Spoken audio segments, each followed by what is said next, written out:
Hey guys, tonight, the Gilded Cage. The year was 1842, a time when the sun never set on the British Empire, but for the women within its high-walled manors, the sun rarely seemed to rise. To be born into the House of Stirling was not a gift, it was a sentence. For Lady Evangeline, the world was measured in the tightness of a corset and the suffocating silence of a drawing room.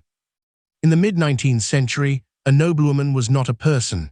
She was a vessel for lineage, a political pawn, and above all, a guardian of a family's unblemished name. In this world, a woman's reputation was not just a social asset, it was the only currency her family possessed to trade for power. The morning light filtered through the heavy velvet drapes of Stirling Hall, casting long, skeletal shadows across the polished mahogany floors. Evangeline stood motionless as two maids tugged at the silken laces of her stays. Tighten, pull, hold. The air in her lungs felt like a luxury she could no longer afford. Her mother, the Duchess of Stirling, stood by the window, her posture as rigid as the marble statues lining the grand hallway. A woman's virtue, Evangeline, is like fine porcelain, the Duchess whispered, her voice devoid of warmth. Once it develops a single crack, it is fit for nothing but the dustbin of history. Do not forget who you are. Who she was, however, was a question Evangeline was never permitted to ask. To the public, she was the Rose of the North, a silent, smiling beauty destined to unite two of the most powerful estates in England. To herself, she was a bird in a gilded cage, watching the wild moors from behind reinforced glass. The nobility of the 18th and 19th centuries lived by a code of performance. Every tilt of the head, every flutter of a fan, and every whispered word was choreographed. The scandal wasn't just in the act of rebellion, it was in the mere thought of it. The social climate was a predatory one. In the ballrooms of London and the parlors of New York, gossip was the primary weapon of war. A single stray glance toward a stable hand, or a letter sent without a chaperone's seal, could bankrupt a dynasty. As Evangeline prepared for the season's first gala, she felt the crushing weight of 1,000 ancestors watching her. Her father, the Duke, had gambled away a portion of the family's wealth on shipping lines that now lay at the bottom of the Atlantic. The only thing left to save the Stirling name was Evangeline's purity and her subsequent sale to the Earl of Draxwood. Draxwood was a man of iron and ice, 20 years her senior, with a reputation for coldness that rivaled the winters of Siberia. But in the eyes of society, he was the perfect match. He had land, he had titles, he had the king's ear. It did not matter that he viewed Evangeline as little more than a decorative piece of furniture for his estate. In the high-stakes game of noble survival, love was a fairy tale told to the peasants to keep them content with their poverty. For the elite, marriage was a merger, and the woman was the contract. As the carriage jolted toward the city, Evangeline pressed her gloved hand against the cold glass. She watched the common folk in the streets, women with mud on their skirts and exhaustion in their eyes. They were poor, yes, they were hungry, perhaps, but they walked with a freedom she could never fathom. They spoke to whom they pleased, they laughed loudly in the squares, they were not properties. The ballroom of the St. James Estate was a dizzying swirl of gold leaf, candlelight, and the scent of expensive lilies. But beneath the perfume lay the stench of desperation. Every mother in the room was a general, every daughter a soldier on the front lines of social advancement. Evangeline was paraded from one lord to the next. "Smile, Evangeline," her father hissed under his breath, his fingers gripping her arm with bruising force. "One mistake tonight, and we are ruined. The creditors are at the door, girl. Smile as if your life depends on it, because mine certainly does." This was the gilded cage in its truest form. It was not just the physical walls of a manor, it was the psychological prison of duty. The 19th century noblewoman was taught from birth that her body was not her own. It belonged to her father, then her husband, and eventually to the crown. To break a rule, to dare to seek a moment of genuine human connection, was an act of high treason against one's own blood. Evangeline looked across the room and saw the Earl of Draxwood watching her. His eyes did not spark with affection, they appraised her the way a jeweler examines a diamond for flaws. He was looking for the crack in the porcelain her mother had warned her about. In that moment, the music of the violin felt like a funeral dirge. The glittering diamonds around her neck felt like a collar. The scandal was brewing, though no one knew it yet. It started with a look, a single, unauthorized look toward the young man standing near the orchestra. He was not a lord, he was a painter, hired to capture the splendor of the evening. His eyes were not cold, they were curious. And for the first time in 19 years, Evangeline felt a flicker of something that wasn't duty. It was the first crack in the cage. In the 1800s, the rules of propriety were designed to be unbreakable. A noblewoman could not be alone with a man, she could not write unvetted letters, she could not even walk in her own garden without a shadow. These rules were not for her protection, they were for the protection of the estate. If a woman's virtue was questioned, the legitimacy of the entire lineage was called into doubt. A scandalous woman was a threat to the very fabric of the British Empire's class system. If the daughters of dukes started following their hearts, the entire structure of landownership and power would collapse. Evangeline knew this. Every girl of her station knew it. They were the silent architects of their own imprisonment. But as the heat of the ballroom became unbearable, and the Earl began his slow, predatory walk toward her to claim his prize, Evangeline realized a terrifying truth. A cage, no matter how much gold is rubbed into its bars, is still a prison. And a prisoner with nothing to lose is the most dangerous thing in the world. She adjusted her silk glove, took a deep breath of the stifling, perfumed air, and prepared to play the part for one more night. But the seed of rebellion had been planted. The gilded cage was about to be challenged by a force the nobility never accounted for in their ledgers, the human spirit's refusal to be owned. The evening ended with a flourish of trumpets, but for Evangeline, the silence that followed in the dark carriage ride home was louder. She sat in the shadows, her mind racing. She was the currency of the House of Sterling. She was the trade-off for her father's debts. But as she looked at her reflection in the darkened window, she no longer saw a lady. She saw a woman, one who was beginning to understand that rules were made by men to keep what they feared most under lock and key. The scandal wouldn't happen in a day. It would be a slow burn, a series of small, quiet transgressions that would eventually lead to a fire that would consume the Sterling name. For now, she remained behind the bars, waiting for the right moment to turn the key. The Debutante's Dilemma. The London season of 1842 was not a celebration, it was a battlefield. For Lady Evangeline Sterling, the grand ballrooms of Mayfair were not places of dance and music, but cold, glittering auction blocks. In the 19th century noble society, a woman's life was systematically reduced to a single, terrifying window of time, the marriage market. The auction of souls. The morning of the Midsummer Gala began with the ritual of preparation. Evangeline sat before her vanity, her reflection framed by the heavy gold leaf of the mirror. Behind her stood the Duchess, her mother, a woman whose heart had long ago been replaced by a ledger of social debts. "Hold your breath, Evangeline," the Duchess commanded, as the lady's maid tugged the corset laces. Evangeline felt the air leave her body. Her waist was pulled to a mere 19 inches, a measurement of her family's desperation. Every inch of silk, every hand-sewn pearl on her gown was an investment. Her father's gambling debts had mounted like a rising tide, and she was the only levy left to hold it back.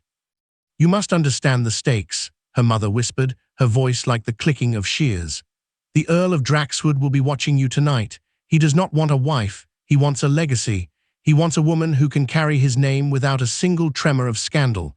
If you fail to secure his ring tonight, the Sterling name becomes a footnote in the history of ruin." Evangeline looked at her own eyes in the mirror. They looked back at her like those of a trapped animal. "And what of my heart, mother? Does the Sterling name require me to stop breathing before I am even dead?" The Duchess slapped the vanity table. The sound cracked like a pistol shot in the silent room. "Heart, you speak of hearts as if we are common shopkeepers. You are a noblewoman. Your heart is a muscle meant to pump blood to your brain so you can remember your manners, nothing more." The arena of silk and stone. By 10 o'clock that evening, the Sterling carriage arrived at the Duke of Devonshire's estate. The air was thick with the scent of expensive lilies and the underlying stench of horse manure and coal smoke from the city, a reminder that even the highest nobility lived on the edge of a world they tried to ignore. As Evangeline stepped into the ballroom, the dilemma hit her with the force of a physical blow. Around her, hundreds of young women, the debutantes, moved like colorful porcelain dolls. They were all competing for the same few prizes: men with titles, men with land, men with the power to keep their families from falling into the abyss of the middle class. The marriage market was a predatory ecosystem. The older matriarchs sat on the sidelines, their fans moving in a synchronized rhythm, their eyes scanning the floor for any sign of weakness. A slumped shoulder, a laugh that was too loud, a dance card that remained empty for too long, these were the signs of a failed product. Lady Evangeline, a deep, gravelly voice vibrated behind her. She turned and curtsied low. "Lord Draxwood." The Earl was a man of 50, with eyes the color of a winter sea. He looked at her not with love, but with the cold satisfaction of a collector who had finally found the missing piece of a set. "I see the sterling diamonds suit you," he said, his hand lingering a second too long on her gloved arm. "They will look even better when they are replaced by the Draxwood emeralds." It was a claim, a public marking of territory. Evangeline felt a wave of nausea. To the world, she was the luckiest girl in London. To herself, she was being buried alive in a tomb of emeralds. The first flicker of rebellion. The rebellion did not start with a shout, it started with a glance. Across the ballroom, standing near the shadows of the velvet curtains, was Julian Thorne. He was the artist the Duke had hired to paint the family's portraits, a man of no title, no land, and no value in the eyes of the market. But Julian had something no lord in that room possessed, a gaze that saw Evangeline as a human being, not a contract. As the orchestra began a sweeping waltz, Draxwood led Evangeline to the floor. The dance was a series of precise, robotic movements, but as they spun past the shadows, Evangeline's eyes met Julian's. In that moment, she did something unforgivable. She smiled. It wasn't the practiced, porcelain smile of a debutante. It was a smile of recognition, a smile of shared secret. Julian nodded almost imperceptibly, his hand tightening on his sketchbook. "Who are you looking at, my dear?" Draxwood's voice was a low growl. His grip on her waist tightened to the point of pain. "The music, my lord," she lied, her heart hammering against her ribs like a bird hitting the bars of a cage. "I was merely caught in the music." "Ensure that you stay caught," Draxwood replied. "A woman with a wandering eye often finds herself with a very lonely future." The breaking point. The night wore on, and the pressure increased. Every dance felt like a mile walked in heavy chains. During the midnight supper, the Earl and her father retreated to the smoking room to discuss the final arrangements. Evangeline knew what that meant. Her life was being signed away over brandy and cigars. She slipped away from her chaperone, a feat that required the precision of a thief. She found herself in the moonlit gardens, the air cold and sharp. For the first time in years, she felt she could breathe. "It is a dangerous thing for a rose to be out in the frost alone," a voice said from the darkness. It was Julian. He was standing by the fountain, his coat collar turned up against the chill. "I am not a rose, Mr. Thorne," Evangeline said, her voice trembling. "I am a sterling, and sterlings do not feel the cold. We aren't allowed to feel anything." Julian stepped into the light. "I have watched you all night, my lady. You are the most beautiful woman in that room, and yet you are the only one who looks like she is waiting for a funeral." "It is my funeral," she whispered, "the death of who I am for the sake of who I must be." Julian reached into his pocket and pulled out a small charcoal sketch. He handed it to her. It was a drawing of her, not the debutante in silk, but the woman she was in her private moments. There was a fire in her eyes in the drawing, a wildness that she had spent her life trying to hide. "This is the woman I see," Julian said. "Don't let them kill her." At that moment, the dilemma was no longer a theory. It was a choice. She could go back inside, accept Draxwood, and save her family's fortune. Or she could listen to the flicker of rebellion that Julian had fanned into a flame. "Evangeline." The voice of her father echoed from the terrace. The hunt was on. "The price of the rule break." She took the sketch and hid it inside the bodice of her gown, the rough paper scratching against her skin, a constant reminder of the truth. She smoothed her skirts, wiped the moisture from her eyes, and stepped back into the light. She returned to the ballroom just as the Duke of Stirling stood to make an announcement. The room fell silent. Draxwood stood beside him, looking smug. "Friends, family," the Duke began, his voice booming with relief. "It is my great honor to announce the betrothal of my daughter, Evangeline, to the Earl of Draxwood, a union of two great houses, a future built on honor and tradition." The room erupted in applause. Her mother beamed with a cold, triumphant joy. Her sisters looked at her with envy. Evangeline stood at the center of the applause, the gilded cage finally locking into place. But as she looked at Draxwood, she didn't feel defeated. She felt the weight of the hidden sketch against her heart. She had learned the most dangerous secret of the nobility. They can own your body, they can sell your name, and they can dictate your future, but they cannot control the fire you start in the dark. The debutante's dilemma was over. The rebellion had begun. And before the season was out, the House of Stirling would learn that a daughter who has been pushed too far is more dangerous than any creditor at the door. Letters in the dark. The betrothal to the Earl of Draxwood had turned Stirling Hall into a tomb of anticipation. To the outside world, Lady Evangeline was a bride-to-be cloaked in the finest lace, but inside the stone walls of the manor, she was a woman conducting a symphony of treason. In the mid-19th century, a noblewoman's literacy was supposed to be used for decorative poetry and thank-you notes. It was never intended to be a tool for revolution. The Midnight Inkwell. The scandal began with a single sheet of vellum. It was tucked behind a loose brick in the garden wall, a spot where the ivy grew so thick that even the most eagle-eyed groundskeeper would miss it. Evangeline waited until the clock struck 2. The manor was silent, save for the rhythmic ticking of the grandfather clock in the hall, a sound that felt like a countdown to her own execution. With a flickering candle in one hand and her heart in her throat, she crept toward her writing desk. She pulled the hidden letter from her bodice. The ink was dark, the handwriting hurried but confident. It was from Julian Thorne. "My lady, or rather my Evangeline," the letter began. "They speak of your wedding as if it is a coronation, but I see it for what it is, a funeral for your soul. Every stroke of my brush feels heavy because I am not painting the woman I saw in the garden. I am painting the ghost they want you to be. Meet me by the willow at the stroke of midnight on Thursday, or do not come, and let this be the last word from a man who has no right to love you." Evangeline's hand trembled. In the 1840s, a letter like this was not just a romantic gesture, it was a lethal weapon.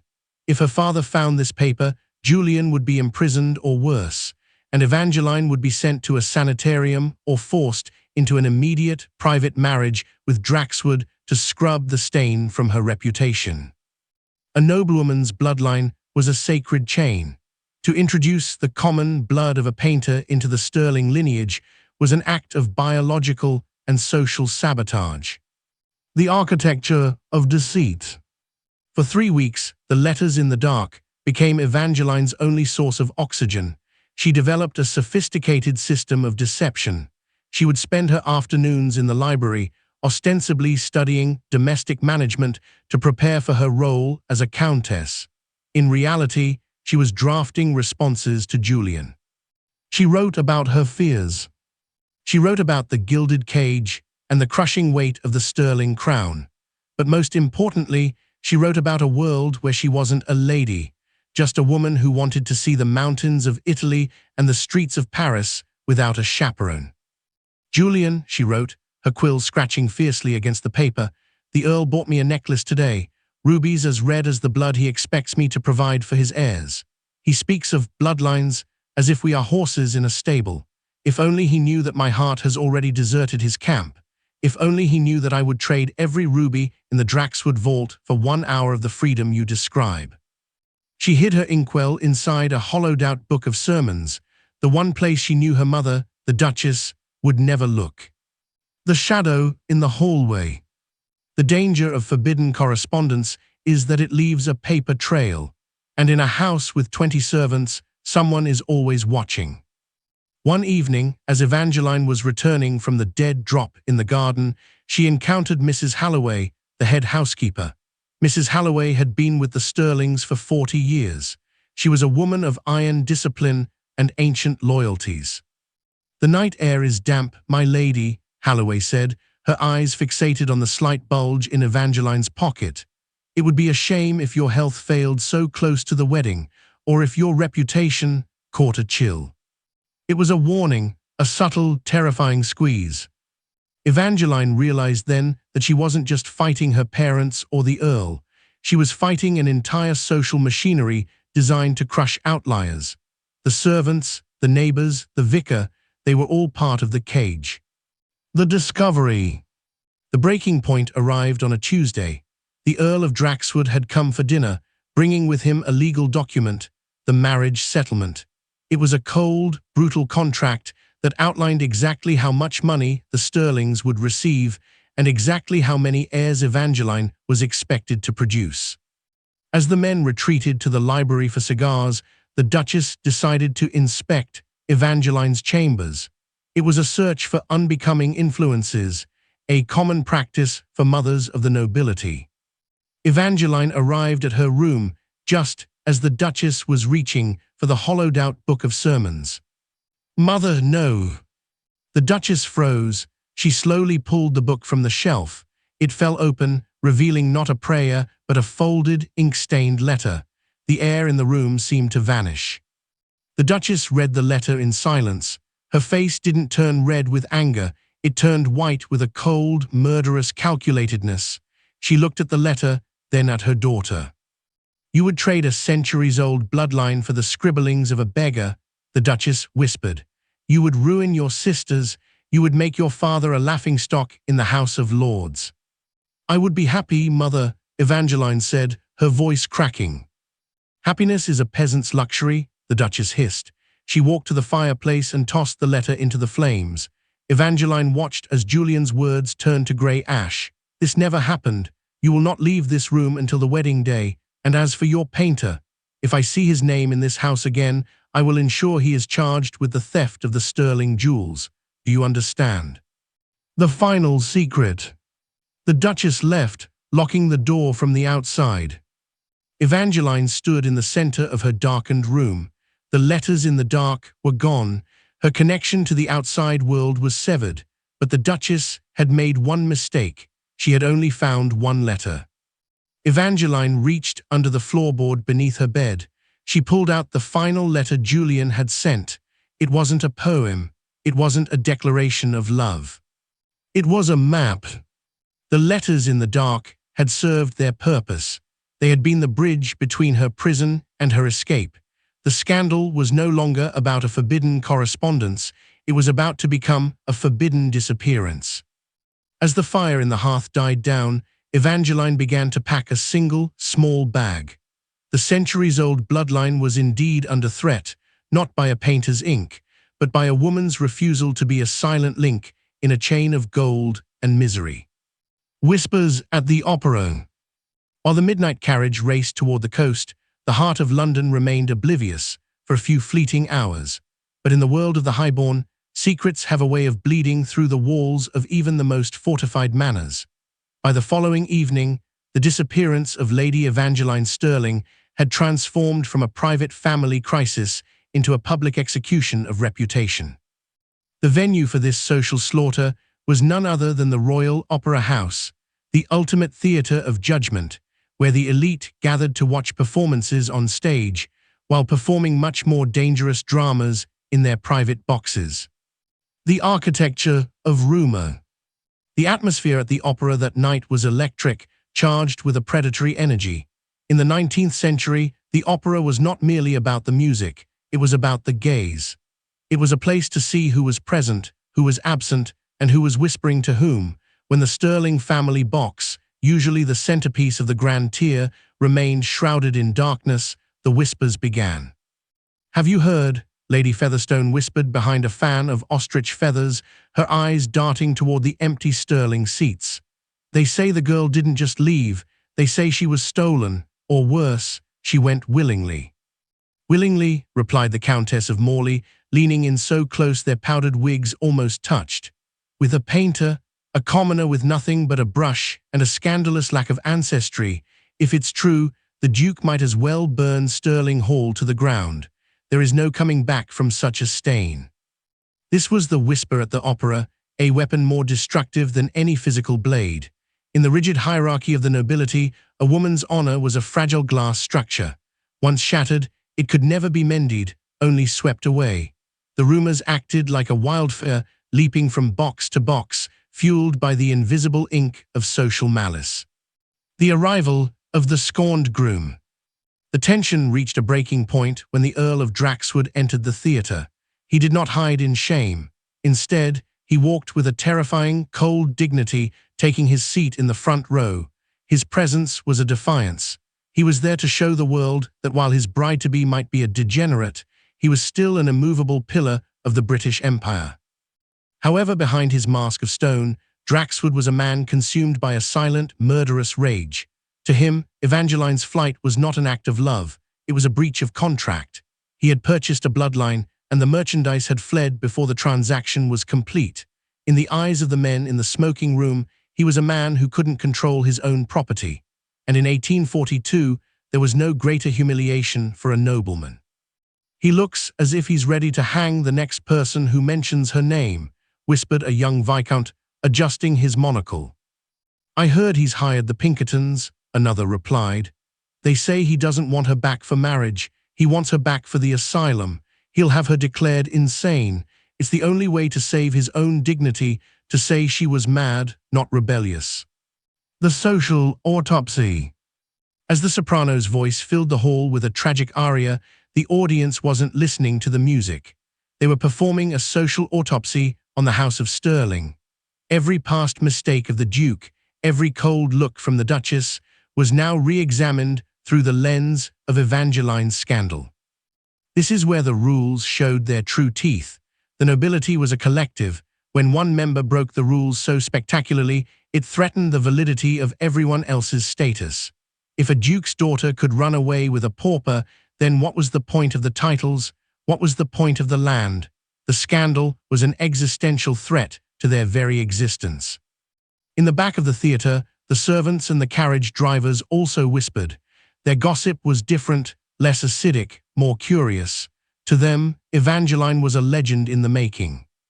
"She actually did it," a young footman muttered to the head usher. "She took the carriage and just went. I'd give a year's wages to see the Duke's face when he found that open window." "Hush, boy," the usher hissed. "She's ruined. She'll be starving in a London slum within a week, or at the bottom of the Thames. There's no place for a lady in the real world." The shadow of the new world. But the whispers at the opera didn't account for the change in the wind. While London discussed her ruin, Evangeline was already smelling the salt of the open sea. The scandal was the fire that burned the bridge behind her, but it was also the light that showed her the way forward. In the American context, this chapter represents the social death required for rebirth. In the old world, she was a scandal. In the new world, she would be a mystery. The opera house, with its gold leaf and its judgmental eyes, was a dying world. The carriage, the mud, and the uncertain darkness were the birth pains of a new life. By the time the final curtain fell and the nobles moved toward their carriages, the name Evangeline Stirling had been effectively erased from the polite lists. She was no longer a debutante. She was a warning. Mothers would whisper her name to their daughters to keep them in line. "Do not be an Evangeline," they would say. But as the Earl of Draxwood stepped into the night air, he looked toward the docks. He knew that whispers were not enough. To truly kill a scandal, one had to kill the source. The whispers at the opera were only the first act. The hunt was about to begin. The midnight carriage. The night of July 14th, 1842, did not begin with a storm. It began with a silence so profound it felt heavy, like the velvet curtains of a theatre before the tragedy begins. In the grand chronicles of the House of Stirling, this was intended to be the final night of Lady Evangeline's girlhood. Tomorrow, she was to become the Countess of Draxwood. Tomorrow, the gilded cage would be locked with a key of solid gold. But as the moon reached its zenith over the jagged peaks of the northern moors, Evangeline was not preparing for a wedding. She was preparing for a disappearance.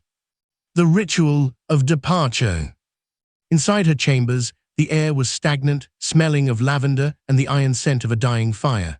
Evangeline stood before her full-length mirror, but she did not see a bride. She saw a soldier. With trembling fingers, she unhooked the elaborate silk gown that cost more than a village's annual harvest. She let it fall to the floor, a shimmering, white corpse of a life she no longer claimed. She replaced the silk with a traveling suit of dark charcoal wool, a garment meant for anonymity, not for the marriage market. This was the first act of the scandal, the physical shedding of her noble identity. To an American audience, the concept of identity is something you build, but for the British elite, it was something you were born with, like a birthmark you could never scrub away. Evangeline was attempting the impossible. She was trying to scrub away her blood. She moved to her jewelry box. Inside lay the sterling diamonds, heirlooms that had seen the rise and fall of kings. They glittered with a predatory light, demanding she stay. Evangeline picked up a single diamond pendant, then, with a sharp intake of breath, she dropped it back. She would take nothing that belonged to the Duke. She would go into the night as she came into the world, belonging to no one but herself. The architecture of the escape. The clock in the grand hallway struck 1. Dong, dong. Each chime felt like a hammer hitting a nail into the coffin of her reputation. Evangeline opened her heavy oak door just an inch. The hallway was a tunnel of shadows, lit only by the dying embers of the wall-mounted torches. She knew the rhythm of the house. She knew that at this hour, the night watchman would be in the kitchens for his tea, and her father, the Duke, would be passed out in his study, a glass of half-finished brandy by his side. She stepped out, her boots muffled by the thick Persian rugs. Every creak of the floorboards sounded like a gunshot in the silence. She passed the portraits of her ancestors, the earls and duchesses who looked down at her with painted, judgmental eyes. Traitor, they seemed to whisper. Whore of the commoners, the ghosts hissed, but she did not look back. She reached the servants' staircase, a narrow, winding stone passage that the highborn never deigned to use. It smelled of damp stone and old soot. As she descended, the temperature dropped. This was the transition. She was leaving the warmth of the noble hearth for the cold reality of the unknown. The shadow at the garden wall. The garden was a labyrinth of silver and black under the moonlight.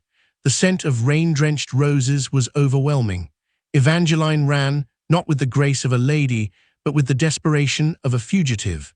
Her breath came in ragged gasps, the cold night air stinging her lungs. At the edge of the estate, where the manicured gardens met the wild, unkempt woods, a carriage waited. It was not a carriage of the Sterling fleet. There were no crests on the doors, no liveried footmen. It was a hired hackney, mud-splattered, salt-stained, and pulled by 2 sturdy, tired-looking horses. Beside it stood Julian Thorne. He was dressed in a rough traveler's cloak, his face half hidden by a wide-brimmed hat. When he saw her, he didn't move for a moment. He looked at her as if she were a miracle he didn't deserve. "Evangeline," he whispered, his voice cracking, I thought perhaps you had changed your mind. The Earl's world is safe. My world is only a promise and a prayer." "Safety is a slow death, Julian," she replied, her hand reaching for his. "I would rather starve as a woman than feast as a doll. Drive now." The flight through the darkness. The carriage jolted forward. To the elite of London and New York, who would soon read about this in the morning papers, this was the daring midnight escape. But inside the carriage, there was no romance, only terror. They raced down the narrow dirt roads that led away from the Sterling Manor. Every snap of a branch sounded like a pursuing horse. Evangeline sat huddled in the corner, her hands buried in the folds of her cloak. She watched her home disappear into the mist. She was 20 years old, and she had just committed the ultimate sin of her class. She had chosen a man over a manor. She had chosen a life over a lineage. "They will hunt us," Julian said, looking out the rear window. "The Duke will not let this go, not because he loves you, but because you are his collateral. You are the money he owes to the banks." "Then we must be faster than the banks," Evangeline said. The carriage sped toward the coast. This journey was the bridge between 2 worlds. Behind her lay the old world, a place of rigid rules where women were property and blood was everything. Ahead lay the new world, the ports of Liverpool, the Atlantic Ocean, and eventually the bustling, chaotic streets of New York City. In America, no one would know the name Sterling. In America, she could be a woman who worked, who loved, and who broke the rules without being executed by gossip. The morning after, a world in flames. As the sun began to bleed over the horizon, the scandal broke. It began when the lady's maid entered Evangeline's room with a tray of morning tea. The scream that followed echoed through the corridors of Stirling Hall, the empty bed, the open window, the discarded wedding gown. The Duke of Stirling did not weep, he roared. His financial salvation had vanished in the night. The Earl of Draxwood, arriving for his wedding an hour later, found not a bride, but a crime scene. His fury was cold, a freezing, calculated anger that would span across oceans. "She is not a daughter anymore," the Duke declared to the gathered staff, his face purple with rage. "She is a thief. She has stolen the Stirling honor. Find her. I don't care if you have to burn every ship in the harbor, find her." But the midnight carriage was gone. The talk of the London and New York elite had begun. In the ballrooms, they whispered that she had been kidnapped. In the clubs, they joked that she had finally found a man who could paint more than just her portrait. The scandal was no longer just a family matter. It was a cultural explosion. It was the moment when the rules were proven to be breakable. And as the carriage reached the docks of Liverpool and Evangeline looked out at the vast, grey expanse of the sea, she knew that the girl she used to be was dead. The midnight carriage had delivered her to the edge of the world, and she was ready to jump. Whispers at the Opera. The Royal Opera House in London was never merely a venue for music. It was a cathedral of judgment. In the autumn of 1842, just days after the midnight carriage had vanished into the mist, the opera became the theatre for a different kind of performance. It was here that the ultimate battleground for social assassination was formed. To the American observer, the opera might seem like a place of high culture, but to the British nobility, it was a panopticon, a place where everyone was watched, and every whisper was a bullet aimed at a rival's heart. The architecture of the kill. The night was freezing, but inside the opera house, the air was thick with the suffocating scent of lilies, expensive tobacco, and the ozone charge of impending scandal. The velvet curtains had not yet risen for the evening's performance of Lucia di Lammermoor, yet the audience was already captivated by a much more visceral drama. Every eye in the house was fixed, not on the stage, but on the empty, darkened box belonging to the House of Stirling. "Look at it," whispered the Dowager Countess of Hereford, her voice a dry rattle behind a fan of painted silk. Empty as the girl's promises. They say the Duchess hasn't left her bed since the window was found open. The shame is a physical sickness, it seems." This was the nature of the social assassination. It did not happen in the alleys or the slums. It happened in the most public, most expensive seats in the world. Rumors in the 19th century were the primary currency of power. A woman's reputation was not a private matter, it was a public utility. When Lady Evangeline fled, she didn't just leave a house. She punctured the thin veil of noblesse oblige that kept the entire class system afloat. The arrival of the executioner. The doors to the grand tier creaked open. A hush fell over the crowd that was more deafening than any applause. The Earl of Draxwood entered. He walked with a terrifying, measured gait, his spine a line of unyielding steel, his face a mask of such profound indifference that it was in itself a declaration of war. He did not skulk. He did not hide. He took his seat at the very edge of his box, leaning forward so that the candlelight caught the sharp angles of his jaw. He wanted to be seen. He wanted the world to know that while his property had been stolen, the owner was still standing. "He looks like a man waiting for a hanging," whispered a young debutante in the pit, her voice trembling. "He is," her mother replied, not taking her opera glasses off the Earl.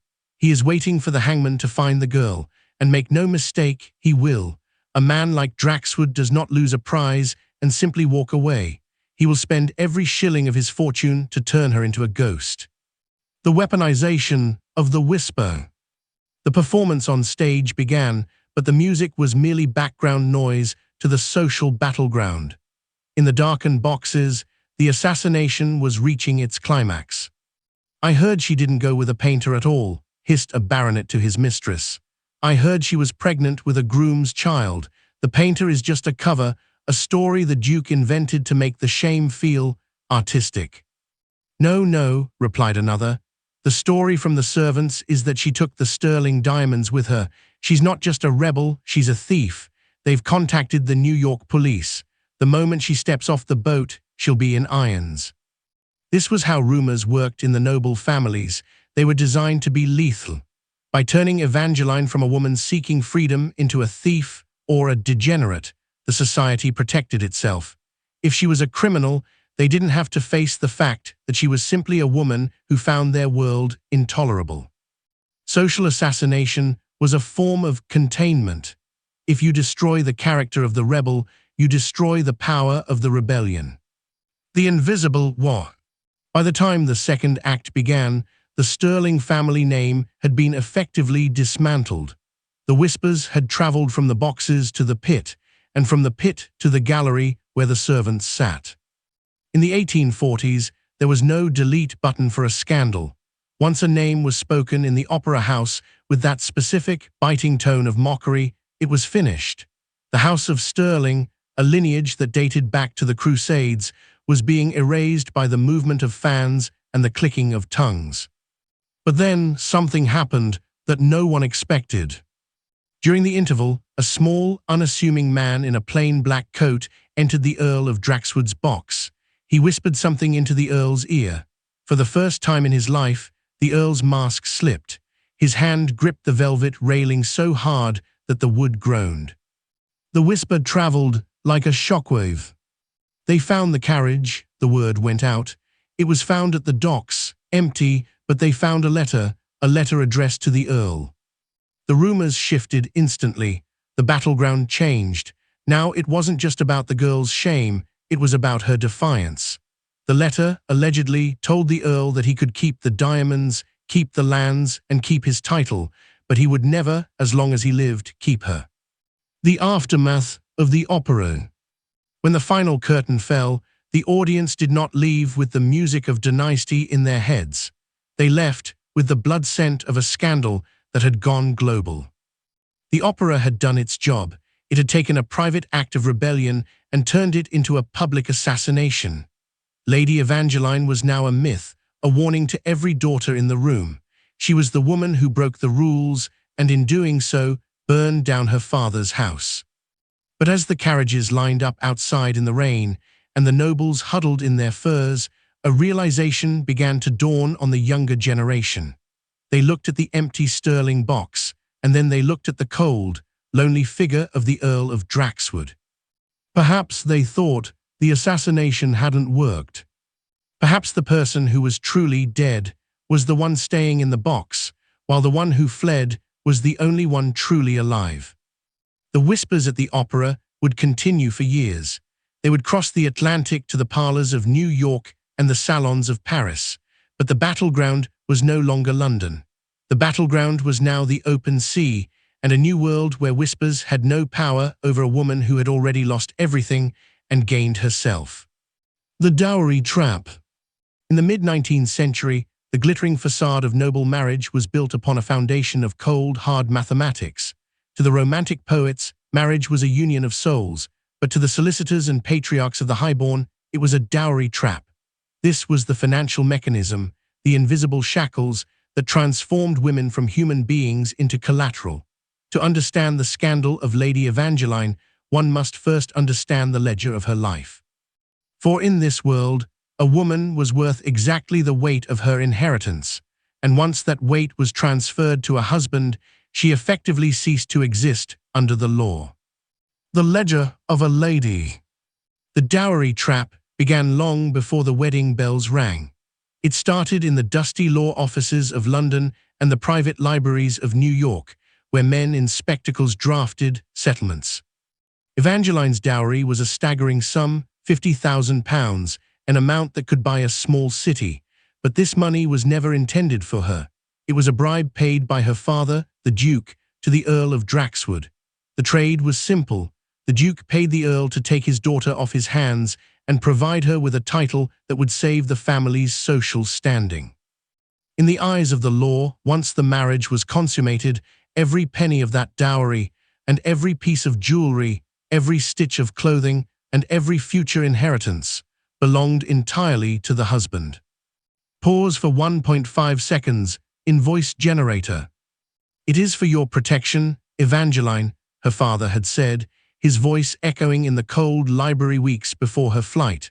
"A woman cannot be expected to manage the complexities of land and investment. The Earl will steward your wealth." "But it is my wealth, father," she had replied, her voice small but sharp. "It was left to me by my grandmother's line. Why must it become the Earl's gambling fund?" The Duke had laughed, a dry, hollow sound. "Because, my dear, in this world, a woman without a master is a tragedy, and a master without a dowry is a pauper. You are the bridge that keeps our bloodline from drowning in debt." The architecture of abuse. The financial shackles did not just dictate where the money went, they dictated the power dynamics of the bedroom and the dinner table. When a woman has no access to her own funds, she has no exit.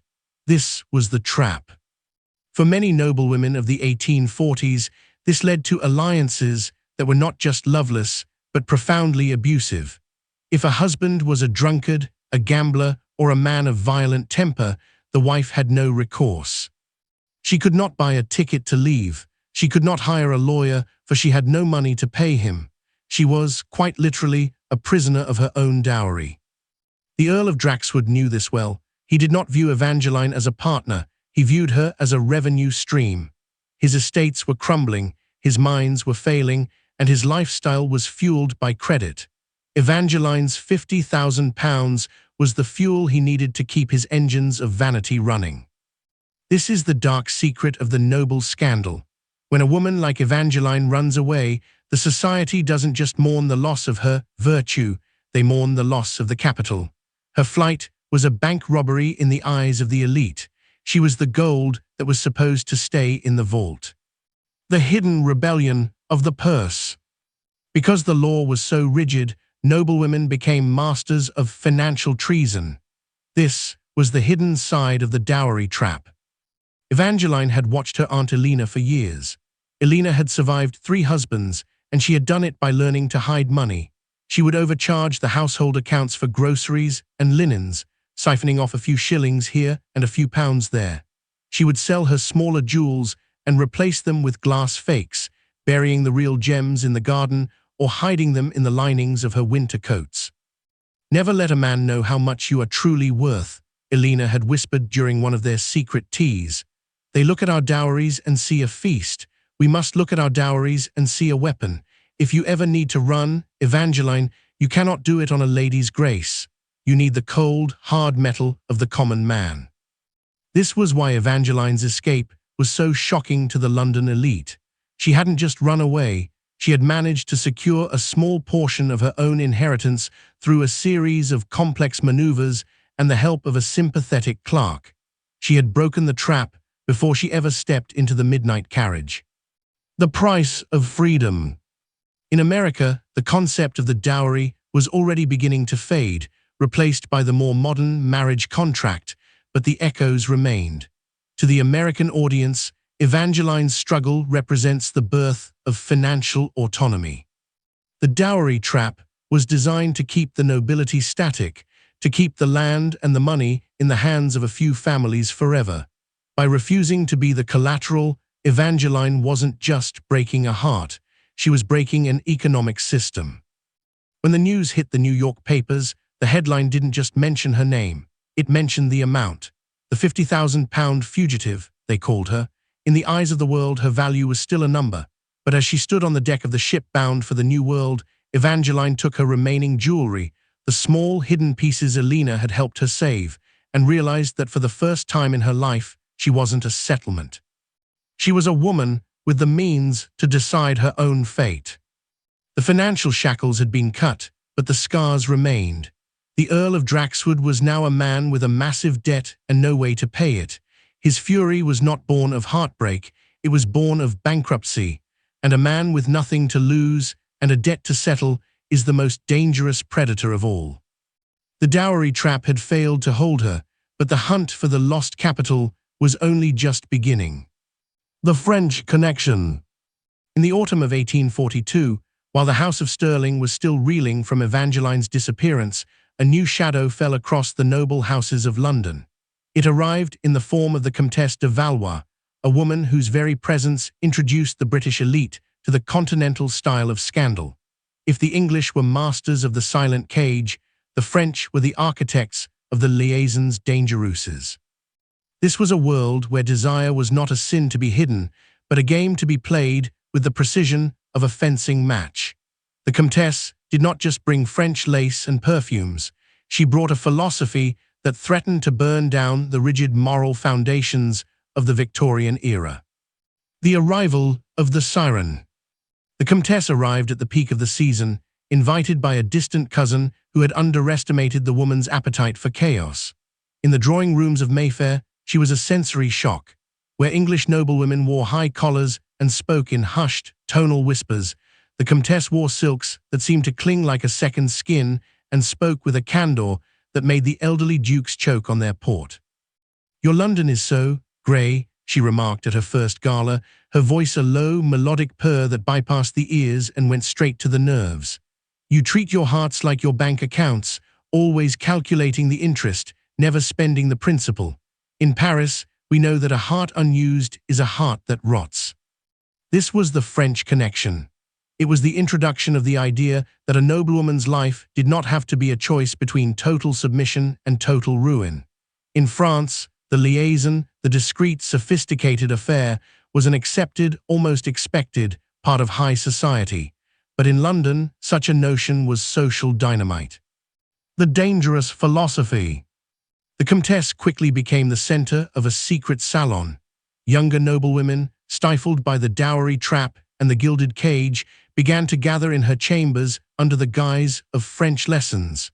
But they were not learning verbs, they were learning the art of the liaison.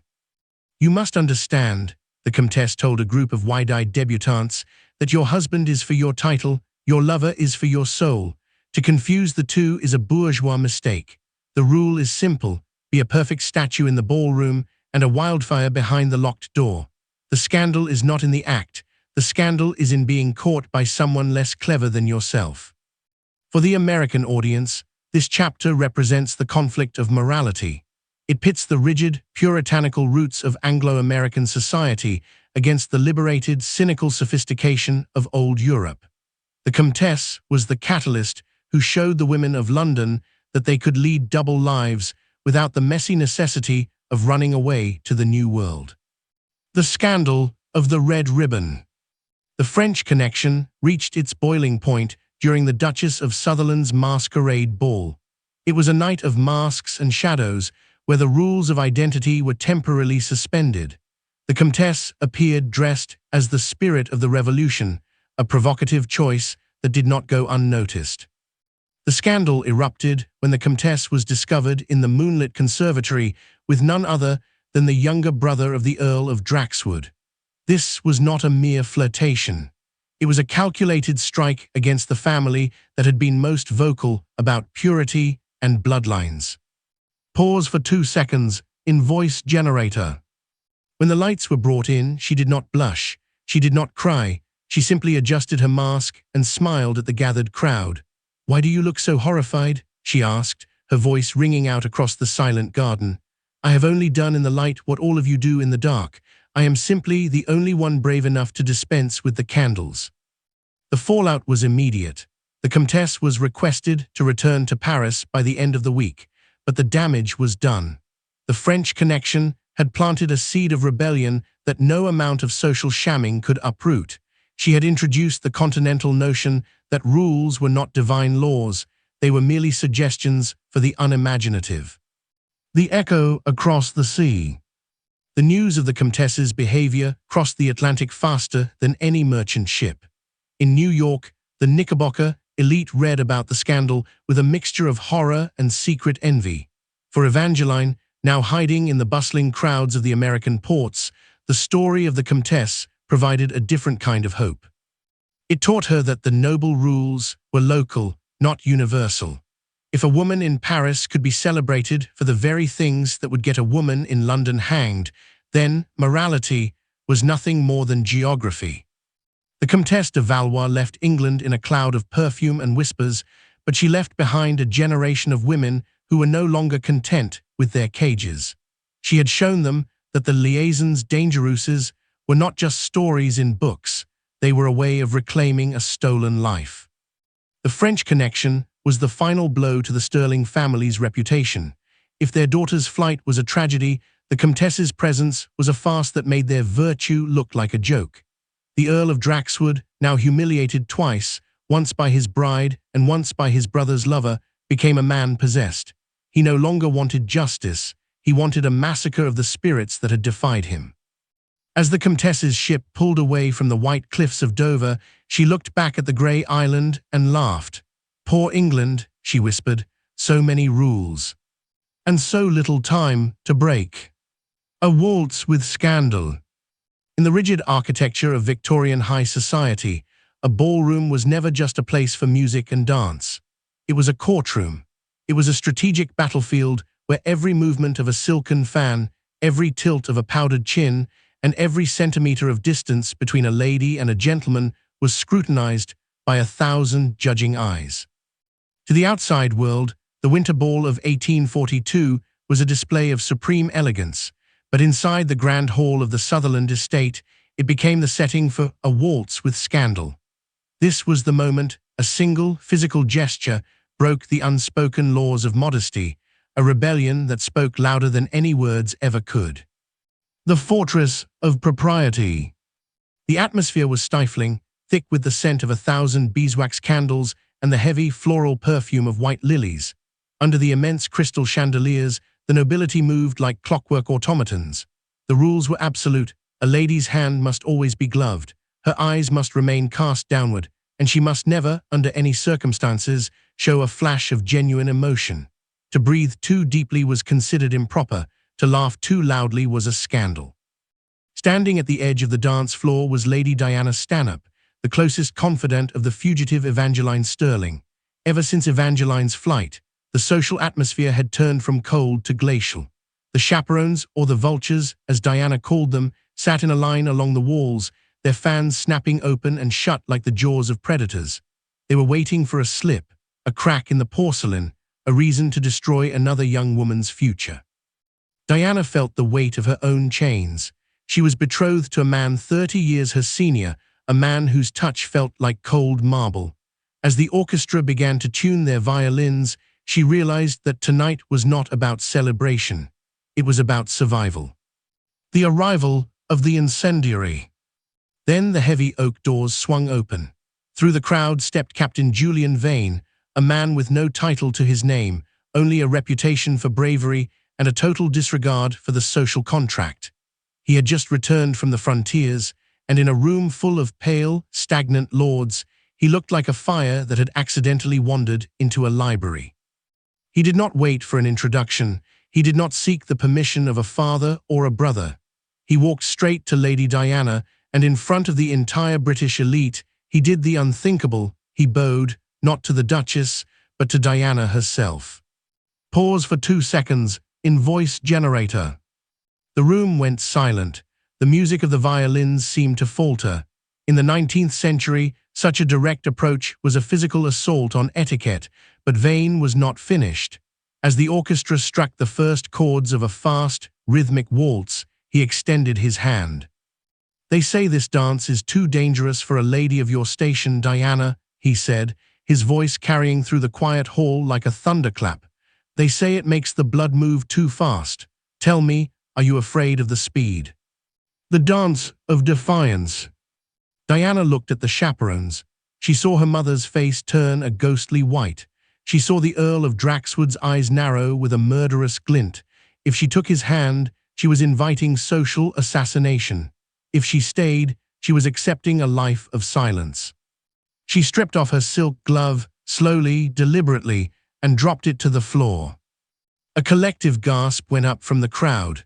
To touch a man's hand with bare skin in a public ballroom was more than a scandal. It was an act of war. It was a physical rejection of the gilded cage. Vane smiled. He took her bare hand in his, and together they stepped into the center of the floor. The waltz was not the slow, polite version practiced in the drawing rooms.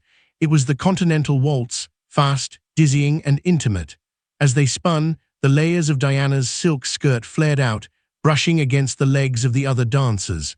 Vane's hand was firm on her waist, a touch that felt like lightning through the thin fabric of her gown. They were no longer dancing, they were flying. "Look at them," whispered a baroness, her voice trembling with rage. "They are touching. Their hearts are practically beating against each other. It's indecent." But Diana didn't hear the whispers. She only heard the rushing of the wind and the pounding of her own heart. For the first time in her life, she was occupying space. She was not a decoration, she was a force. Every spin was a slap in the face of Victorian modesty. Every breath she took was a victory over the suffocating corset of her upbringing. The moment the world broke. The climax of the scandal came as the music reached its final, crashing crescendo. Instead of the polite bow that was expected, Vane did not let her go. He held her there, in the center of the room, both of them breathless and flushed, their faces inches apart. In that silence, the unspoken rules died. The ballroom was no longer a courtroom. It was a crime scene. By touching his hand with her bare skin, by dancing with such raw, unshielded passion, Diana had effectively burned her marriage contract. She had shown the world that her body was not a piece of property to be traded between men. "Get her out of here," her father finally roared, breaking the spell. But it was too late. The waltz with scandal had been seen. The rumors would spread from London to New York within the week. They would say she was mad. They would say she was ruined. They would say she was a fallen woman. But as Diana was led away by her weeping mother, she looked back at Julian Vane and smiled. It was the same smile Evangeline had worn when she climbed out of her window. It was the smile of a woman who had finally broken the rules and found that the world didn't end. The physical gesture had been small, a bare hand, a fast dance, a lingering gaze, but the impact was seismic. The Victorian ballroom would never be the same. The gilded cage had developed another crack, and this time the whole world was watching the light pour in. The physician's secret. In the mid-19th century, the medical profession served a dual purpose for the nobility. It was both a provider of care and a silent architect of deception. To the American audience, the term hysteria might sound like a relic of old psychology, but in the year 1843, it was a vital social tool. It was the physician's secret, a convenient, scientific veil used to smother the truth about forbidden pregnancies and illicit affairs that threatened to topple centuries-old bloodlines. When a noblewoman broke the rules of the flesh, the doctor did not bring a cure, he brought a cover story. The diagnosis of silence. The setting was a secluded estate on the outskirts of London, a place where the air was thick with the smell of laudanum and damp stone. Here, Lady Catherine, a cousin to the now legendary Evangeline Sterling, was being treated for a sudden onset of nerves. In the eyes of the public, Catherine had simply become overwhelmed by the rigors of the season, but behind the locked doors of the West Wing, the truth was far more dangerous. Catherine was not nervous. She was 4 months pregnant with the child of a man who was not her husband. Pause for 1.5 seconds. Invoice generator. The family physician, Dr. Aristocratic, sat by the bedside, his silver-topped cane leaning against the velvet chair. He was a man who grew wealthy on the silence of the elite. Hysteria, he would write in his official report, a wandering womb caused by excessive reading and a lack of moral fortitude. This was the physician's secret.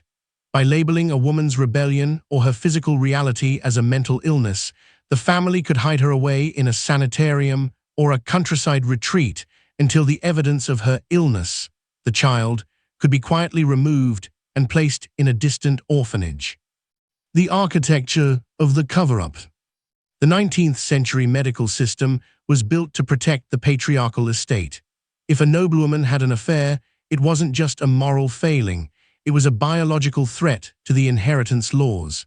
If the pure bloodline was tainted by a commoner's child, the entire structure of the British peerage would collapse. Dr. Aristocratic opened his black leather bag. Inside were the tools of his trade, smelling salts, tinctures of opium, and the heavy iron keys to the asylum. "You understand the procedure, Catherine?" he asked, his voice devoid of any warmth. "You will remain in this room for 5 months. The servants have been told you are suffering from a chronic affliction of the brain. When the event occurs, I will handle the arrangements. You will return to London, cured of your hysteria, and you will marry the Marquis as planned." "And the child," Catherine whispered, her voice cracking under the weight of the laudanum. "The child does not exist," Aristocratic replied, snapping his bag shut. "In the eyes of the law. And in the eyes of your father, nothing has happened. You are a lady of the House of Sterling. You do not have events. You only have nerves." The shadow of the asylum. For many women, the physician's secret was a death sentence for the soul. The use of rest cures and isolation was designed to break the woman's spirit until she was fit to return to society as a silent, obedient wife. But this chapter of the scandal reveals a deeper betrayal. For every woman like Catherine who was hidden away, there was a doctor like Aristocratic who held the power of life and death. The hysteria diagnosis was a weapon of social assassination. If a woman became too vocal about her rights, if she threatened to expose her husband's own infidelities, she was simply diagnosed with moral insanity and hauled away to a private madhouse. Pause for 2 seconds in voice generator. This was the ultimate double life. On the surface, the Victorian nobility was a picture of health and propriety, but beneath the surface, it was a world of physicians' secrets, a network of doctors, lawyers, and fathers who conspired to keep the rules intact at the cost of their daughter's sanity. The American perspective, the birth of autonomy. As rumors of these sanitariums reached the American press, a different narrative began to emerge. In New York, the idea that a woman's body could be medicalized to protect a man's property was met with a growing sense of outrage. Catherine, however, was not content to be a silent victim. While Aristocratic prepared his reports, she began to write her own. She recorded the dates, the names, and the medications. She realized that the secret was only a secret if she remained silent. One night, using the same midnight carriage network that had saved Evangeline, Catherine sent her journals to a journalist in London.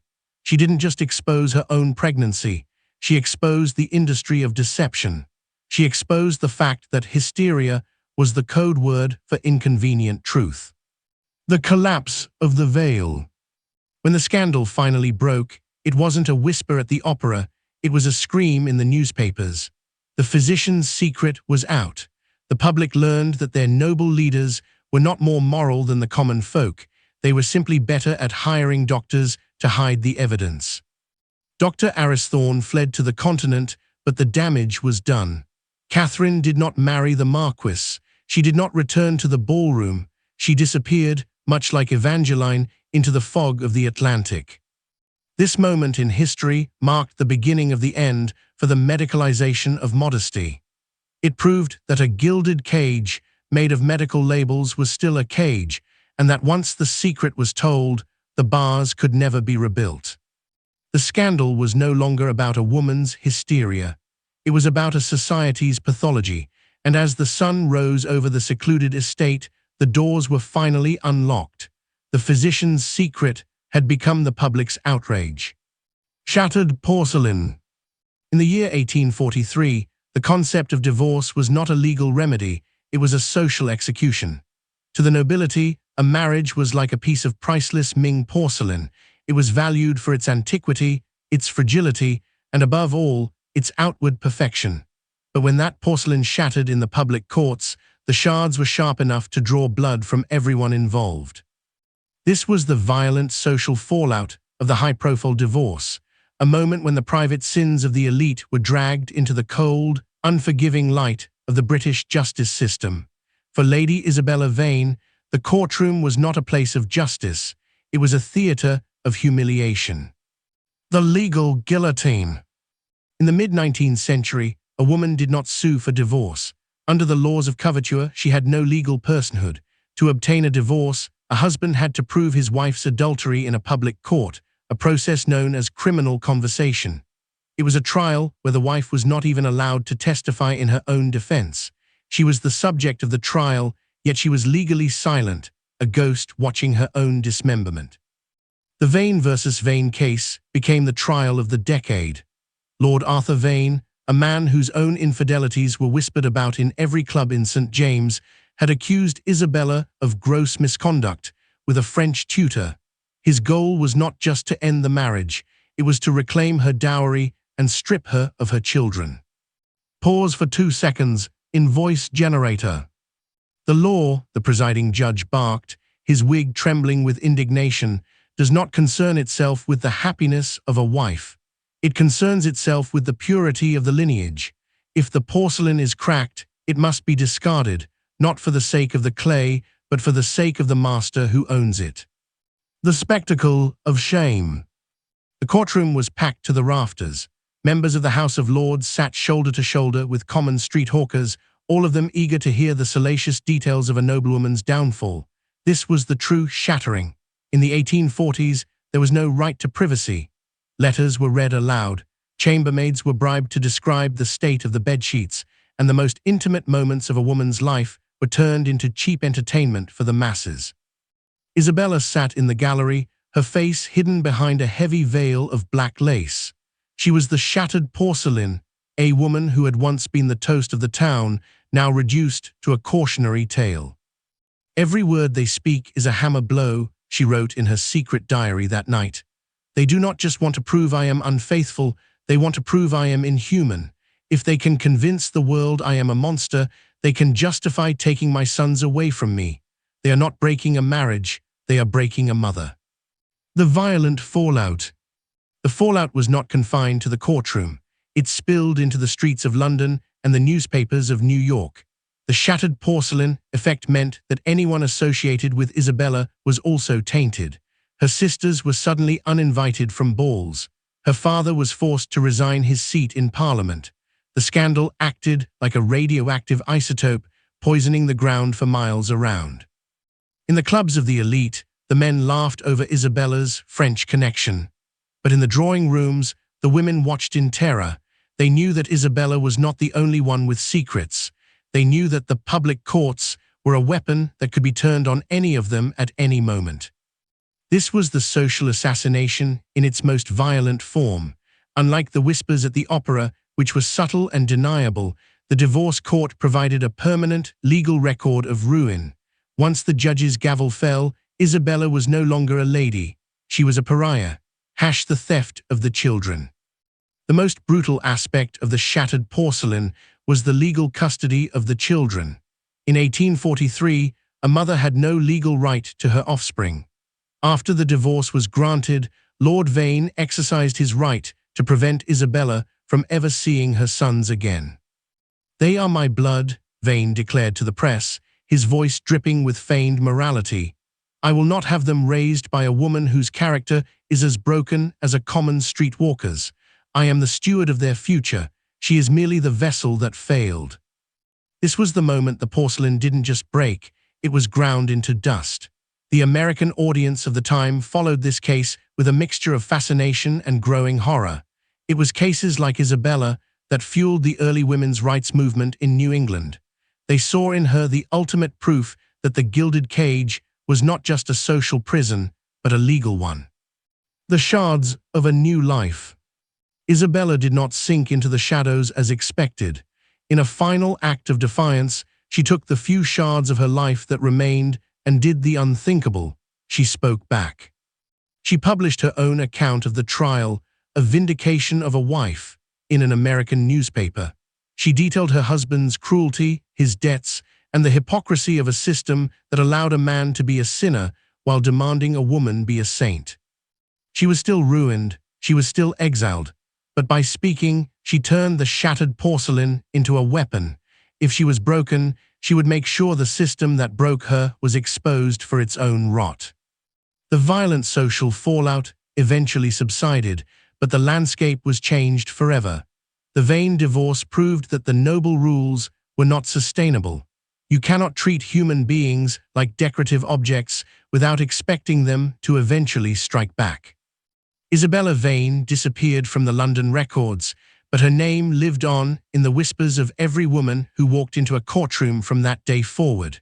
The porcelain was gone, but the fire that forged it was still burning. The governess's shadow. In the grand hierarchy of a 19th-century noble household, the most dangerous person was not the rival lord or the scorned suitor. It was the person who stood in the corner of the nursery, silent, observant, and invisible. This was the governess's shadow.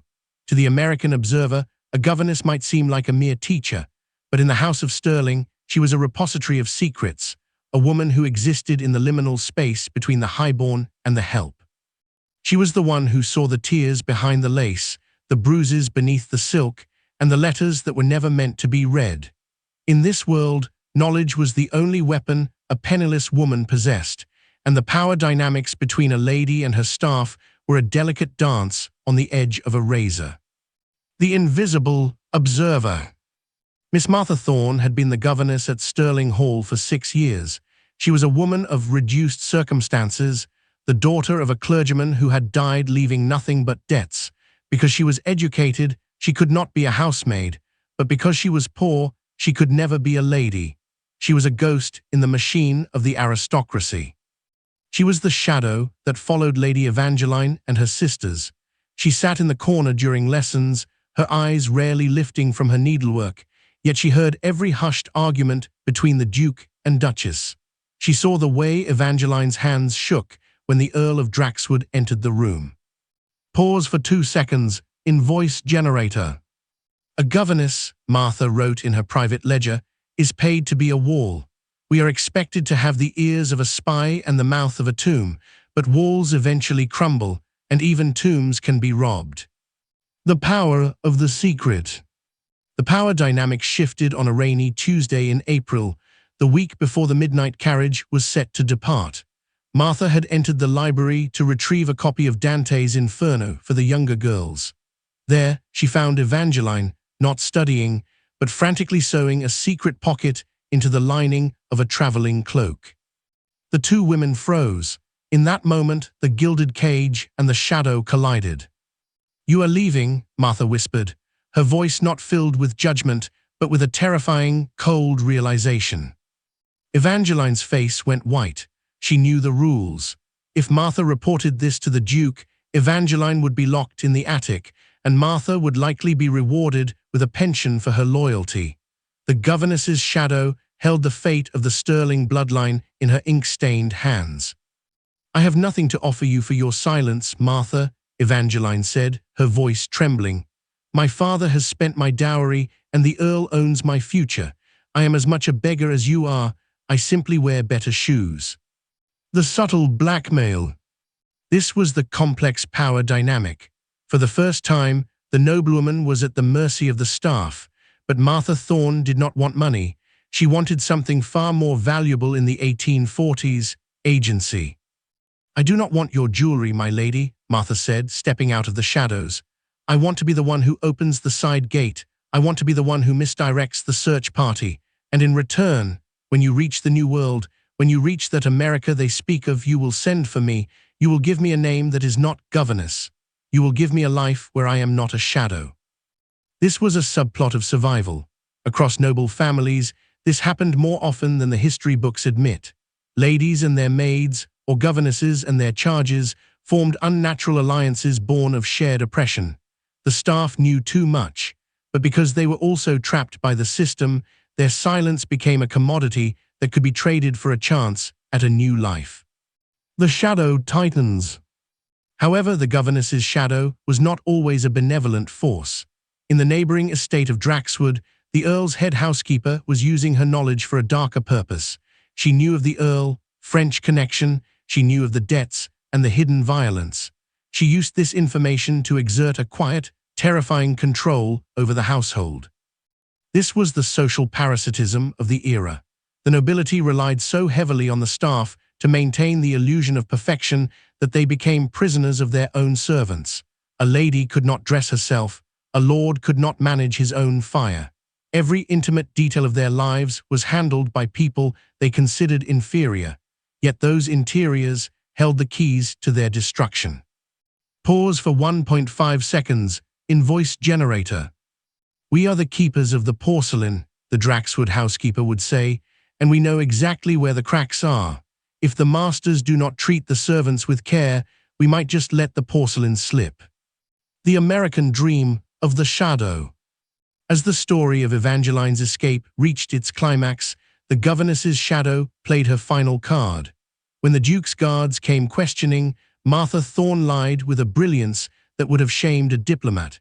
She directed them toward the northern roads, while the carriage was actually heading south. She did not do this out of love for Evangeline. She did it as a strategic investment. To the American audience, Martha represents the self-made woman who uses the only currency available to her, information, to buy her way out of a class-based prison. The scandal of the Sterling family was Martha's ticket to freedom. The final shift. Months later, when the whispers at the opera had turned to cold ashes, a letter arrived at a small post office in London. It was for Martha Thorne. Inside was no money, but a set of papers for a passage to New York, and a note signed only with the letter E. The power dynamic had come full circle. The shadow was following the lady, but they were no longer master and servant. They were co-conspirators. The governess's shadow reminds us that the noble scandals were never just about the people in the portraits. They were about the people who held the candles to light the portraits, the ones who saw everything, said nothing, and waited for the perfect moment to turn the world upside down. In the end, the staff didn't just know too much, they knew how to use what they knew. And in the 19th century, that was the most scandalous thing of all. Jewels and gambling debts. In the high-stakes theatre of the 19th century aristocracy, wealth was often an illusion, a shimmering veil cast over a rotting foundation of debt. While the men lost fortunes on the turn of a card at White's or Crockford, the noblewomen of the era were forced into a much more desperate game. This was the era of jewels and gambling debts, a hidden economy where family heirlooms became the currency of survival. For a woman like Lady Sophia, a cousin of the Sterlings, her inheritance was not a source of comfort. It was a war chest used to fund secret lives or to silence the predatory whispers of blackmailers who haunted the shadows of Mayfair. The pawnshop of the peerage. To the public, Lady Sophia was a paragon of Victorian virtue, draped in the famous sterling emeralds that had been in her family since the reign of Queen Anne. But as she sat in her drawing room, the firelight catching the green glint of the stones, she knew a terrifying truth. The emeralds around her neck were fakes. They were nothing but clever glass, paste replicas created by a jeweler in a back alley of Soho. The real emeralds had been sold months ago. Pause for 2 seconds. In voice generator. In 1843, a noblewoman had no legal right to her own bank account, but she did have her jewelry. It was the only portable wealth a woman could control. When Sophia's brother gambled away the family's quarterly allowance, or when she herself needed to fund a clandestine correspondence with a man her father had forbidden, she turned to the only thing she truly owned. The exchange was a ritual of shame. She would meet a broker of secrets in a darkened carriage, handing over a diamond brooch or a pearl strand in exchange for a stack of unmarked bills. This was the secret life of the highborn, a life where a necklace wasn't a fashion statement, it was an escape plan. The blackmailer's shadow. But the liquidation of jewels was often driven by a darker force than simple rebellion, blackmail. In a society where a single rumor could act as a social death sentence, information was more valuable than gold. Sophia had a secret, a brief, passionate summer in Italy that had left a trail of letters. Those letters had fallen into the hands of a disgraced footman who now demanded a monthly stipend for his silence. To pay him, Sophia had to systematically dismantle her inheritance. "Every time I hand him a ring," she wrote in her private memoirs, "I feel a piece of my ancestry dying. I am selling my grandmother's legacy to buy the silence of a thief. But in London, silence is more expensive than diamonds, and a woman's reputation is a debt that can never be fully paid off." This was the jewels and gambling debts cycle. The more a woman broke the rules, the more she was forced to sell her assets to hide the breakage. It was a financial spiral that ended in either a spectacular public collapse or a quiet, impoverished exile. The gambling dens of the elite. The scandal intensified when it was discovered that some noblewomen were not just paying off debts, they were creating them. Secret, ladies' gambling circles began to emerge in the private salons of New York and London. Away from the eyes of their husbands, these women played high-stakes poker and whist. They weren't just playing for money, they were playing for the thrill of control.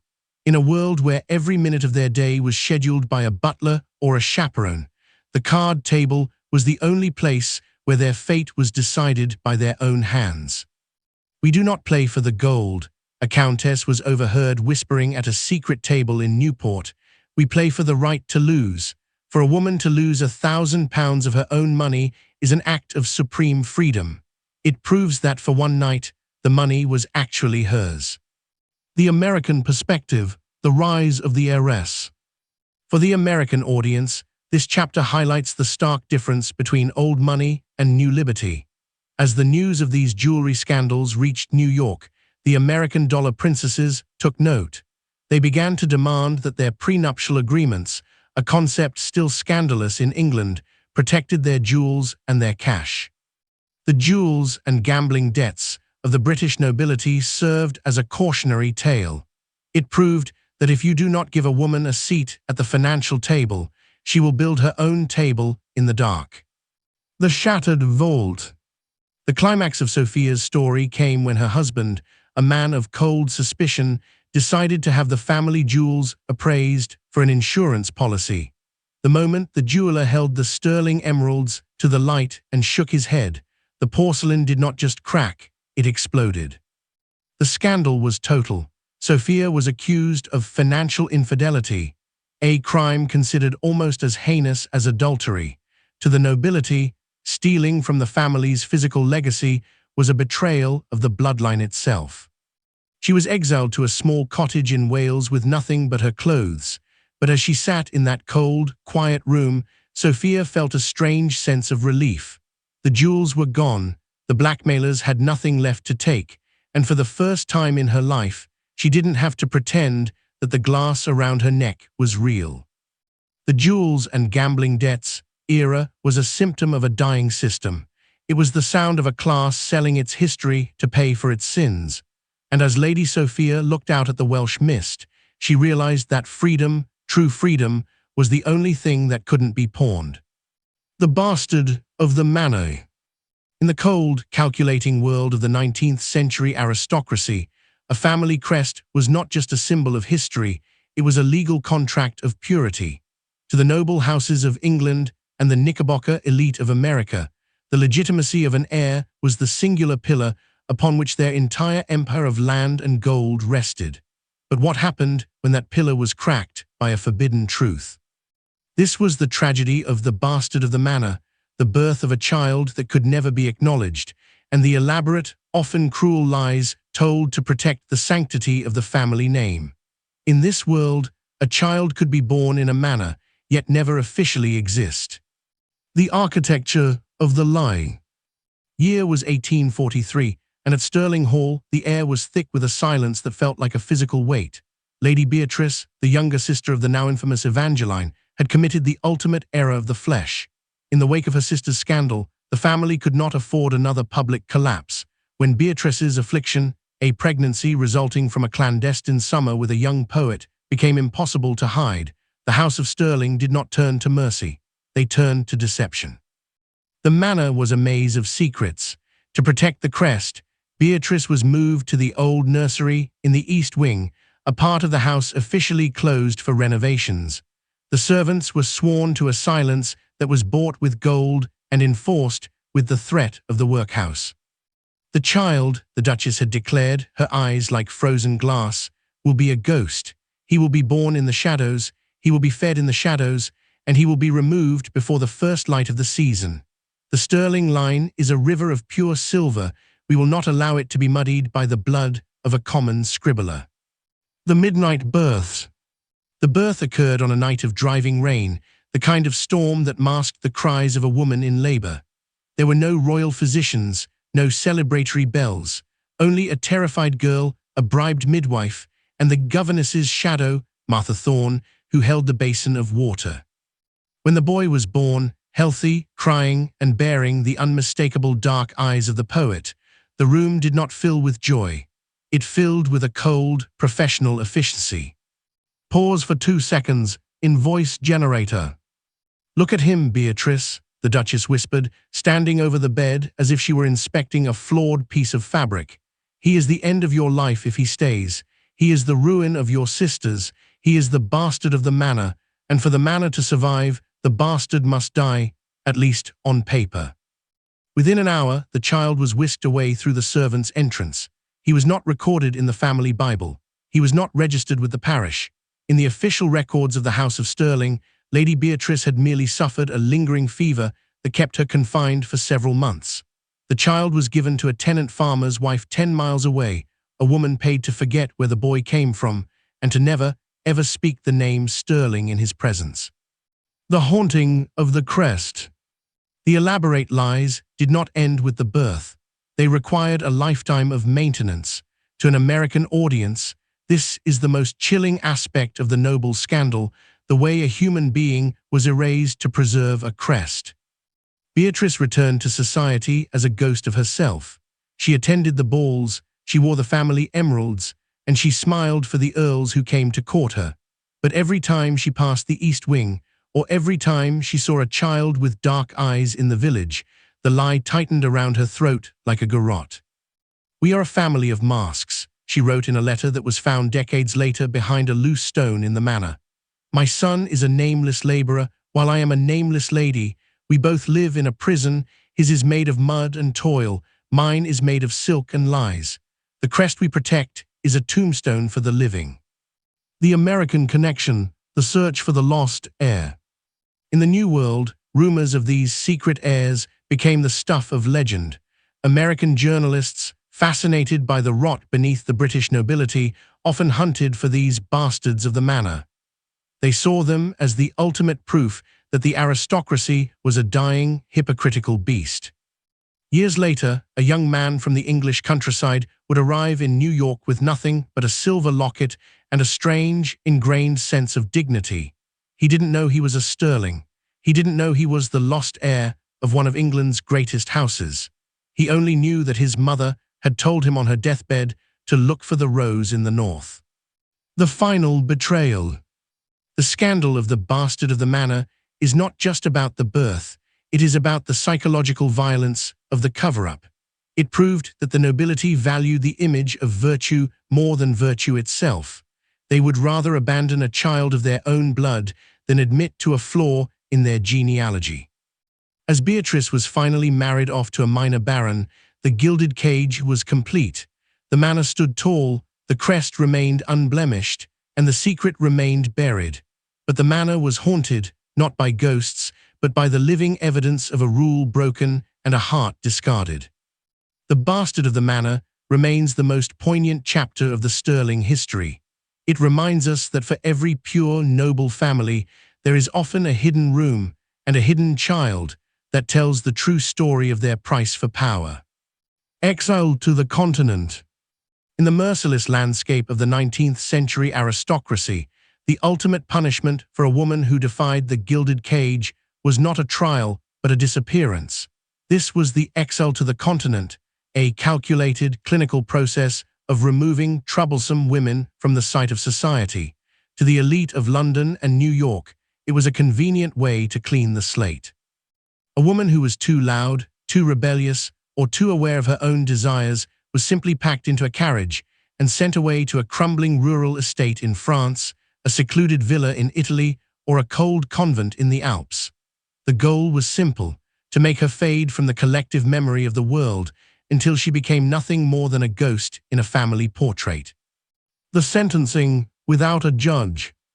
The exile of Lady Helena Stirling, the eldest cousin of the fugitive Evangeline, did not begin with a crime, but with a conversation in her father's library. Helena had made the mistake of advocating for her own inheritance. She had questioned the dowry trap and refused a marriage to a man known for his cruelty. In the eyes of the Duke, she was no longer a daughter. She was a defect in the machinery of his power. Pause for 2 seconds. In voice generator.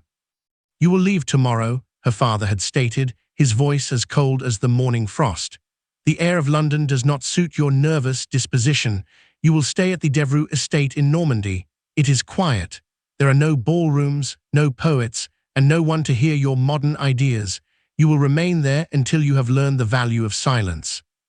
This was the social death. In 1843, being sent to the continent without a chaperone or a return ticket was a sentence of isolation. To the American audience, it was the ultimate act of cowardice, a father using the vastness of Europe as a prison cell for his own child. The architecture of oblivion. The journey to the continent was not a grand tour, it was a funeral procession for the living. Helena was escorted by 2 silent guards and a maid who was paid to be her jailer. They traveled through the fog-heavy ports of the English Channel, crossing the grey waters to a land where her name meant nothing. The estate in Normandy was a place of shattered porcelain. The walls were damp, the tapestries were rotting, and the only sounds were the crashing of the Atlantic waves against the cliffs. Here, the troublesome woman was expected to lose her mind or her spirit, whichever came first. Pause for 1.5 seconds. In voice generator. They want me to forget I have a voice, Helena wrote in her smuggled letters. They think that by removing the mirror, they can make me forget I have a face. But the silence here is not empty, it is a weight. It is meant to crush the rebellion out of my heart until I am ready to return and beg for the very cage I once hated. The convent's shadow. For those whose crimes were more scandalous, a forbidden pregnancy or an illicit affair, the exile was even more severe. These women were sent to the convents of the forgotten. These were not places of worship, but places of containment. Behind the high stone walls of the mountains, the noblewomen were stripped of their silks and their names. They became sisters of silence. This was the continental notion of penance. The family crest was protected by the erasure of the individual. As long as the woman was away, the scandal could be managed. If anyone asked at the opera, the answer was always the same: she is traveling for her health. The climate of the South is so much better for her nerves. The resistance of the exiled. But the exile to the continent often backfired. In the isolation of the rural estates, these women found each other. A secret network of the displaced began to form. Letters were smuggled across borders, hidden in the bottom of wine crates or the linings of old books. Helena did not fade. Instead, she used her isolation to study the very laws that had imprisoned her. She realized that while she was exiled from London, she was now closer to the revolutionary spirits of Paris and the intellectual freedoms of the Mediterranean. Pause for 2 seconds. In voice generator. They sent me here to die, she told a fellow exile in a letter, but they forgot that even in the mud of Normandy, a rose can grow thorns. I am not fading from memory, I am becoming a legend they cannot control.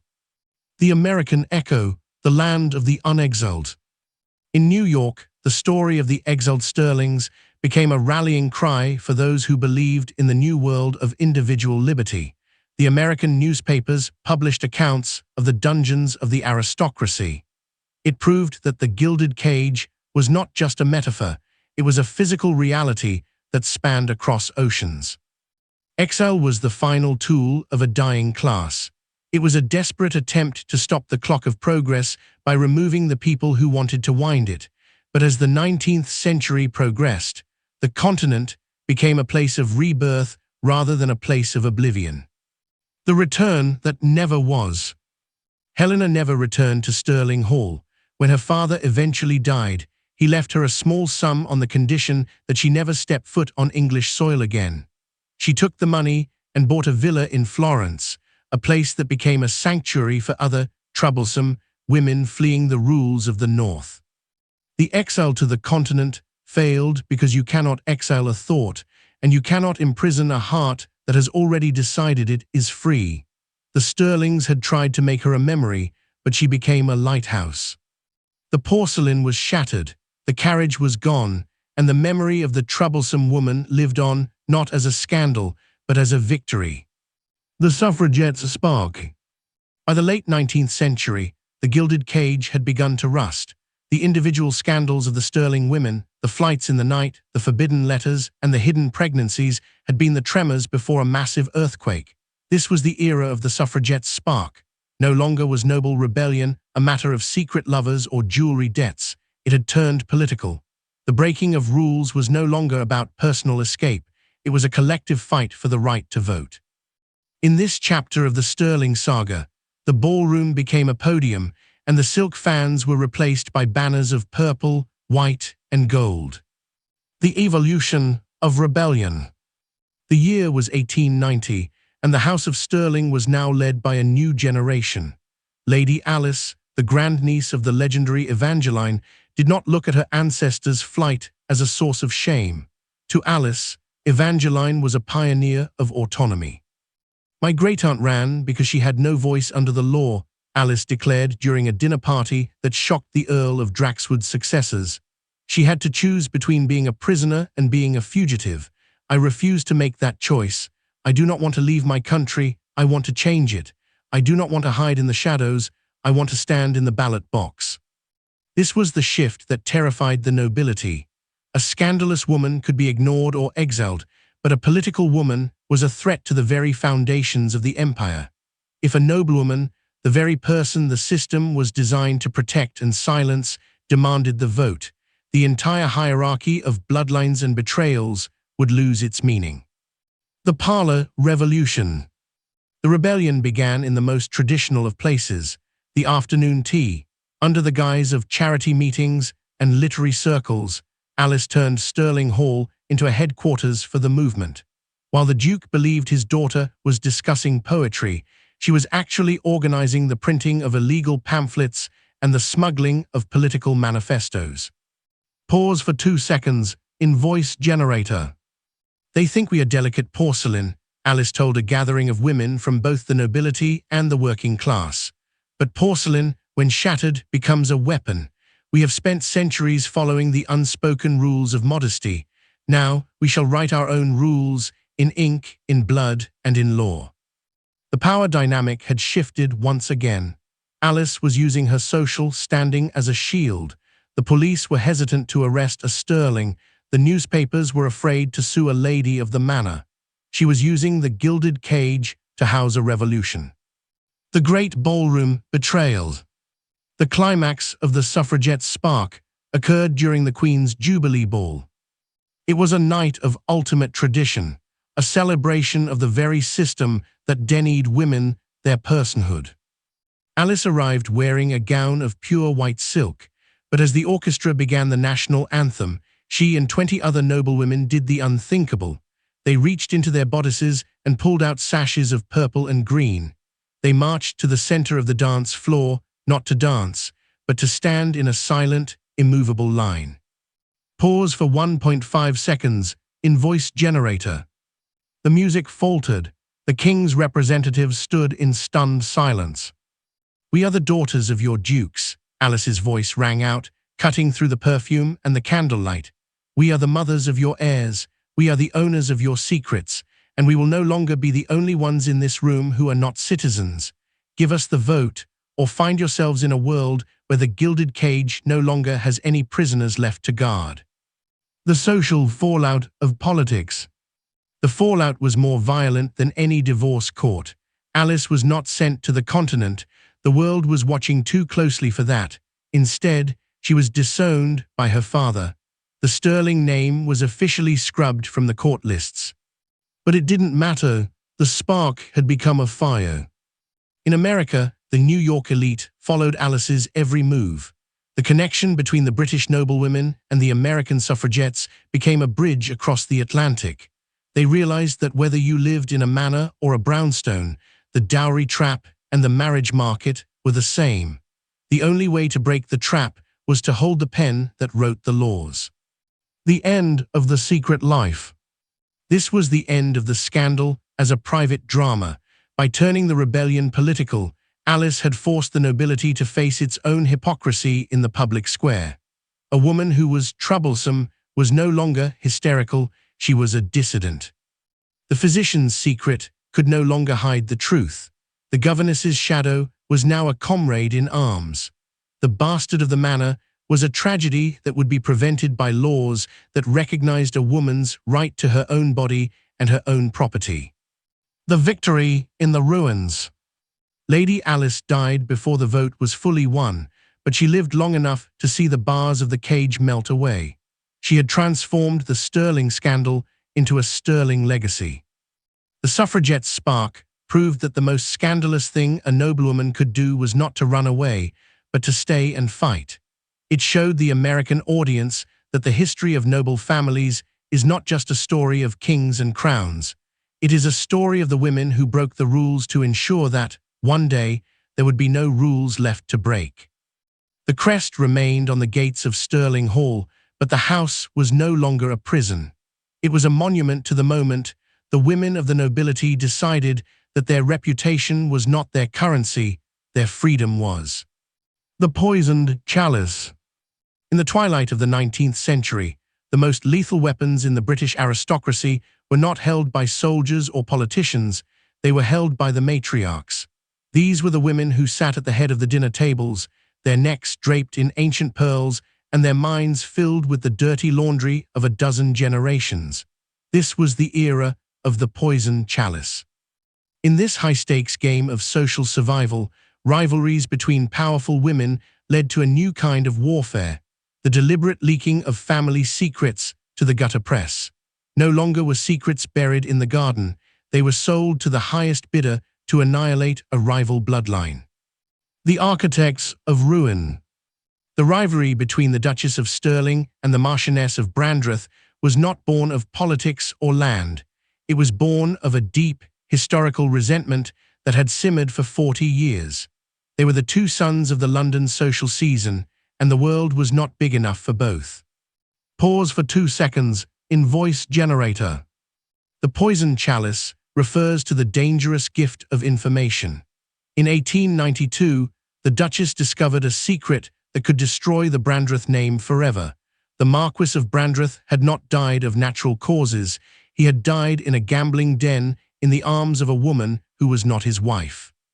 The Duchess didn't use this information for blackmail. She wanted something far more permanent than money. She wanted extermination. Information, the Duchess whispered to her private secretary, is like a fine wine. If you keep it in the cellar, it is useless. But if you serve it at the right moment, in a poisoned chalice, it will kill the strongest enemy before they even realize they are drinking. The weaponization of the press. In the early days of the Sterling saga, scandals were whispered in ballrooms, but by the 1890s, the yellow press and the penny dreadfuls had arrived. Journalists were hungry for the blood of the elite, and the matriarchs were more than happy to feed them. The Duchess arranged a secret meeting with a journalist from the London Tatler. She did not speak directly, she simply left a folder of letters on a mahogany table and walked away. This was the deliberate leak. It was a betrayal of the class code, a noblewoman handing a knife to a commoner to kill one of her own. Within 48 hours, the Brandreth name was dragged through the mud of every street corner in London and New York. The poisoned chalice had been drained, and the fallout was spectacular. The counter-strike, a symphony of secrets. But the Marchioness of Brandreth was not a woman to die quietly. She knew that the House of Sterling had its own skeletons, the bastard of the manor and the governess's shadow. In a retaliatory strike, the Marchioness leaked the truth about Lady Beatrice's hidden fever. She revealed the existence of the lost child. The press went into a frenzy. It was no longer a rivalry, it was a mutual suicide pact. The two most powerful families in England were tearing each other apart for the entertainment of the masses. Pause for 1.5 seconds. In voice generator. They are burning down the manor to kill a spider, observed an American diplomat in his diary. These matriarchs have forgotten that they are the keepers of the system. By leaking these secrets to the press, they are proving that the aristocracy is not a temple of virtue, but a den of vipers. The public doesn't want to respect them anymore. The public wants to watch them burn. The American scandal, the Newport Echo. The poisoned chalice reached across the Atlantic to the summer cottages of Newport, Rhode Island. The American heiresses who had spent millions to marry into these families, found themselves tied to bloodlines that were now the laughingstock of the world. The rivalry between the London matriarchs forced the American elite to reconsider their Gilded Age obsessions. They realized that a title was a dangerous thing if it came with a folder of leaked letters. The poisoned chalice served as a warning. In the new century, privacy would be the ultimate luxury, and the one thing the nobility could no longer afford. The final silence. By the time the dust settled, both families were ruined. The Duchess and the Marchioness were left with nothing but their pride and their empty manners. Their children were unmarriageable, their fortunes were spent on lawyers, and their secrets were now common knowledge. The poisoned chalice was empty. This chapter illustrates the self-destructive hypocrisy of the elite. To win a petty rivalry, they sacrificed the very crest they had spent centuries protecting. They proved that the greatest threat to the gilded cage was not the prisoner inside, but the jailer who was willing to sell the key to the enemy. As the 20th century dawned, the era of the secret-keeping matriarch was over. The press had taken over the role of the judge, and the poisoned chalice was now being served to the entire world. The Sterling saga was no longer a mystery, it was a headline. And as the Duchess looked out at the empty streets of Mayfair, she realized that in her quest for total victory, she had achieved total oblivion. A legacy in ruins. The year was 1898, the final sunset of a century that had demanded everything from the women of the House of Sterling and given them nothing but shadows in return. As the Victorian era drew its final ragged breaths, the true cost of the gilded cage was finally revealed. This was a legacy in ruins, not a ruin of stone and mortar, but a ruin of the human spirit. For those who had survived the scandals, the flights, and the betrayals, the victory was hollow. They were left to tally the physical and emotional cost of living a lie for decades, only to find that the crest they protected was a tombstone for their own happiness. The anatomy of a ghost. Lady Beatrice, now an elderly woman known for her icy silence and her collection of black lace, sat in the morning room of the Sterling Manor. To the world, she was the last pillar of propriety, but inside, she was a landscape of scars. For 40 years, she had lived the lie of the bastard of the manor. She had walked past the East Wing every day, pretending that her son did not exist, pretending that her heart had not been buried in the mud of a tenant farm. Pause for 2 seconds. Invoice generator.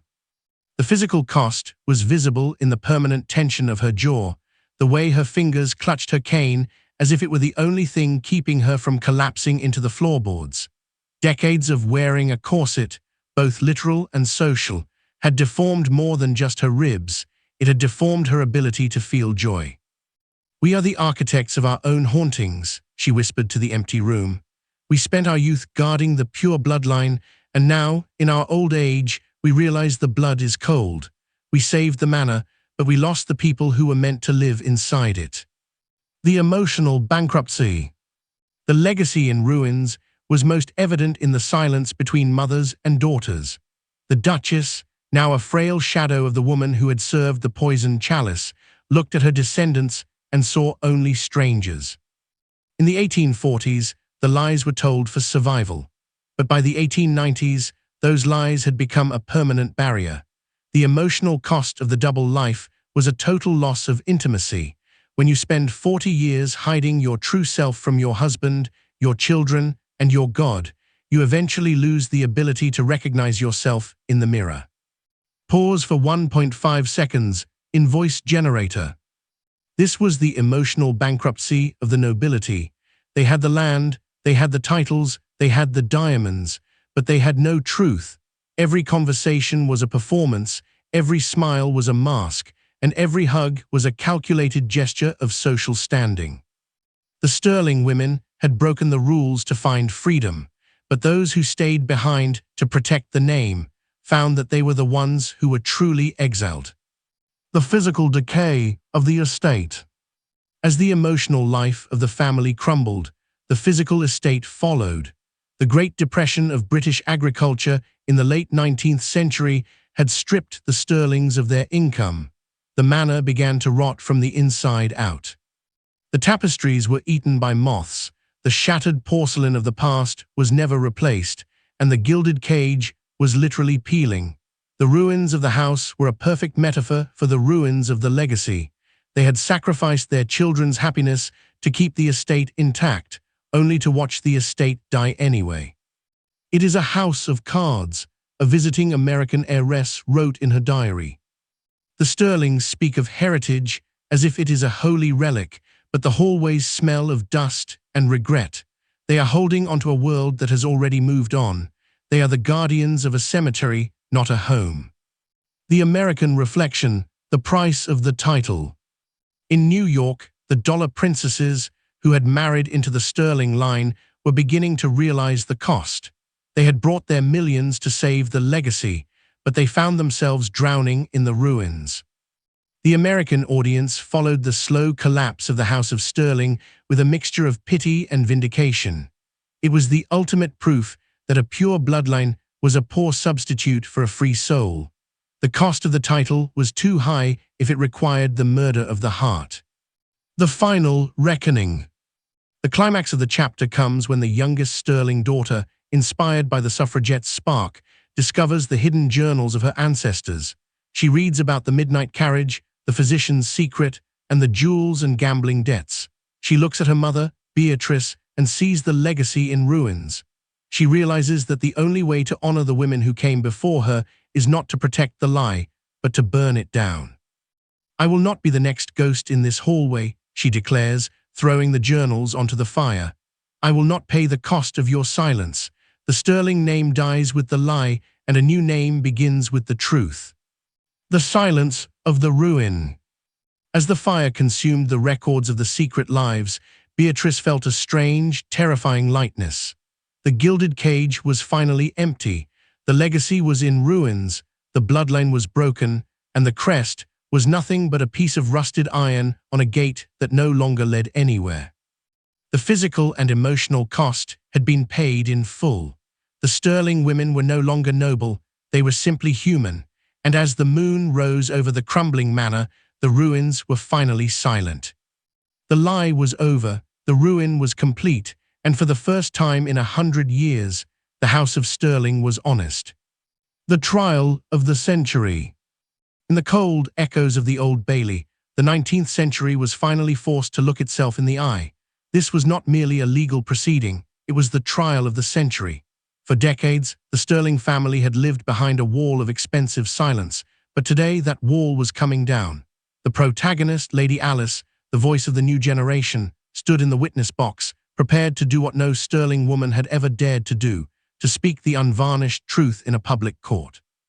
This was the climactic confrontation between the dying rules of Victorian modesty and the unstoppable force of human dignity. The arena of judgment. The courtroom was a sea of top hats and silk veils, a microcosm of the very society that had imprisoned Alice's ancestors. The air was thick with the smell of old paper and the sweat of 1,000 curious onlookers. Above them sat the judge, a man who looked like a statue of ancient law, his wig white and stiff, symbolizing a system that valued precedent over justice. Alice's crime was technically libel and defiance of marital duty, but everyone in that room knew the real charge was insubordination. She had published the family's secret ledgers. She had exposed the physician's secret and the poison chalice. She had dragged the gilded cage into the mud. Pause for 2 seconds. In voice generator. "Lady Alice," the prosecutor began, his voice dripping with practiced condescension, "do you understand that by standing here, you are not only destroying your own name, but you are spitting upon the very crest that gave you life? You are a Sterling. Why are you intent on becoming a scandal?" The protagonist's truth. Alice did not look at the prosecutor. She looked at the gallery, at the rows of women who were watching her with a mixture of fear and desperate hope. She took a breath, and for the first time in a century, a Sterling woman's voice did not tremble. "The crest did not give me life," she said, her voice cutting through the courtroom like a diamond through glass. "The crest was a weight that taught me how to bury my soul. I am not here to create a scandal. I am here to end a century of lies. I am here to speak for Evangeline, who had to run, for Beatrice, who had to hide her child, and for every woman in this room who has been told that her silence is her greatest virtue.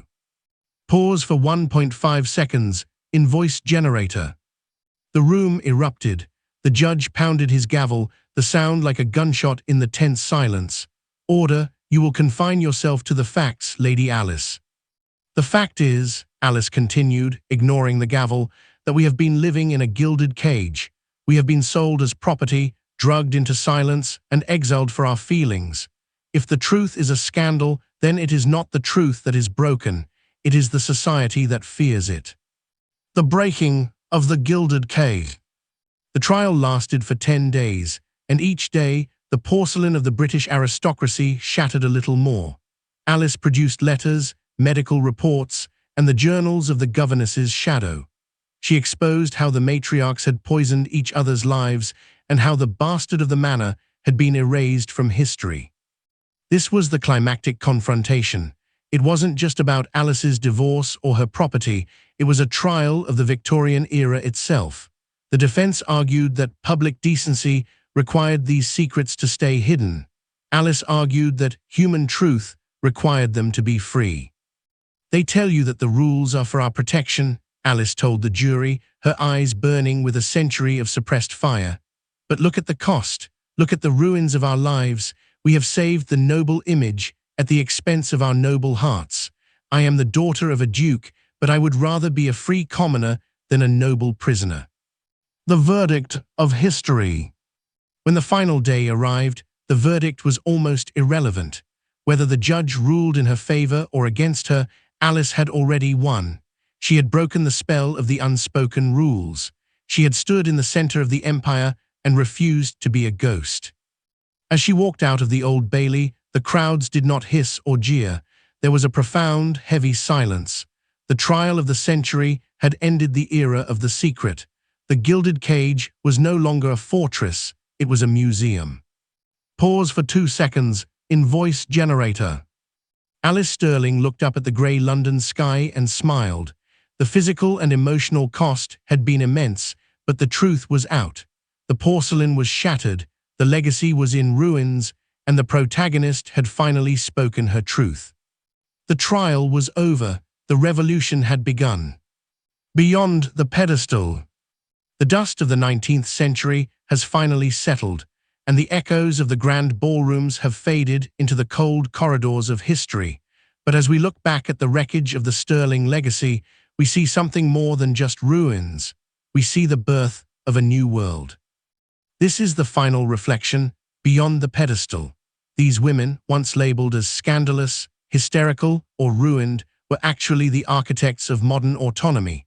By refusing to stay upon the pedestal of Victorian perfection, and by choosing the messy, painful truth over a gilded lie, they paved the way for the freedoms we hold dear today. The false divinity of the pedestal. For centuries, the noblewoman was placed upon a pedestal, a position that looked like honor but felt like a prison. To be on the pedestal meant you had to be a perfect statue, voiceless, emotionless, and motionless. If you moved, you fell, and if you fell, you were shattered.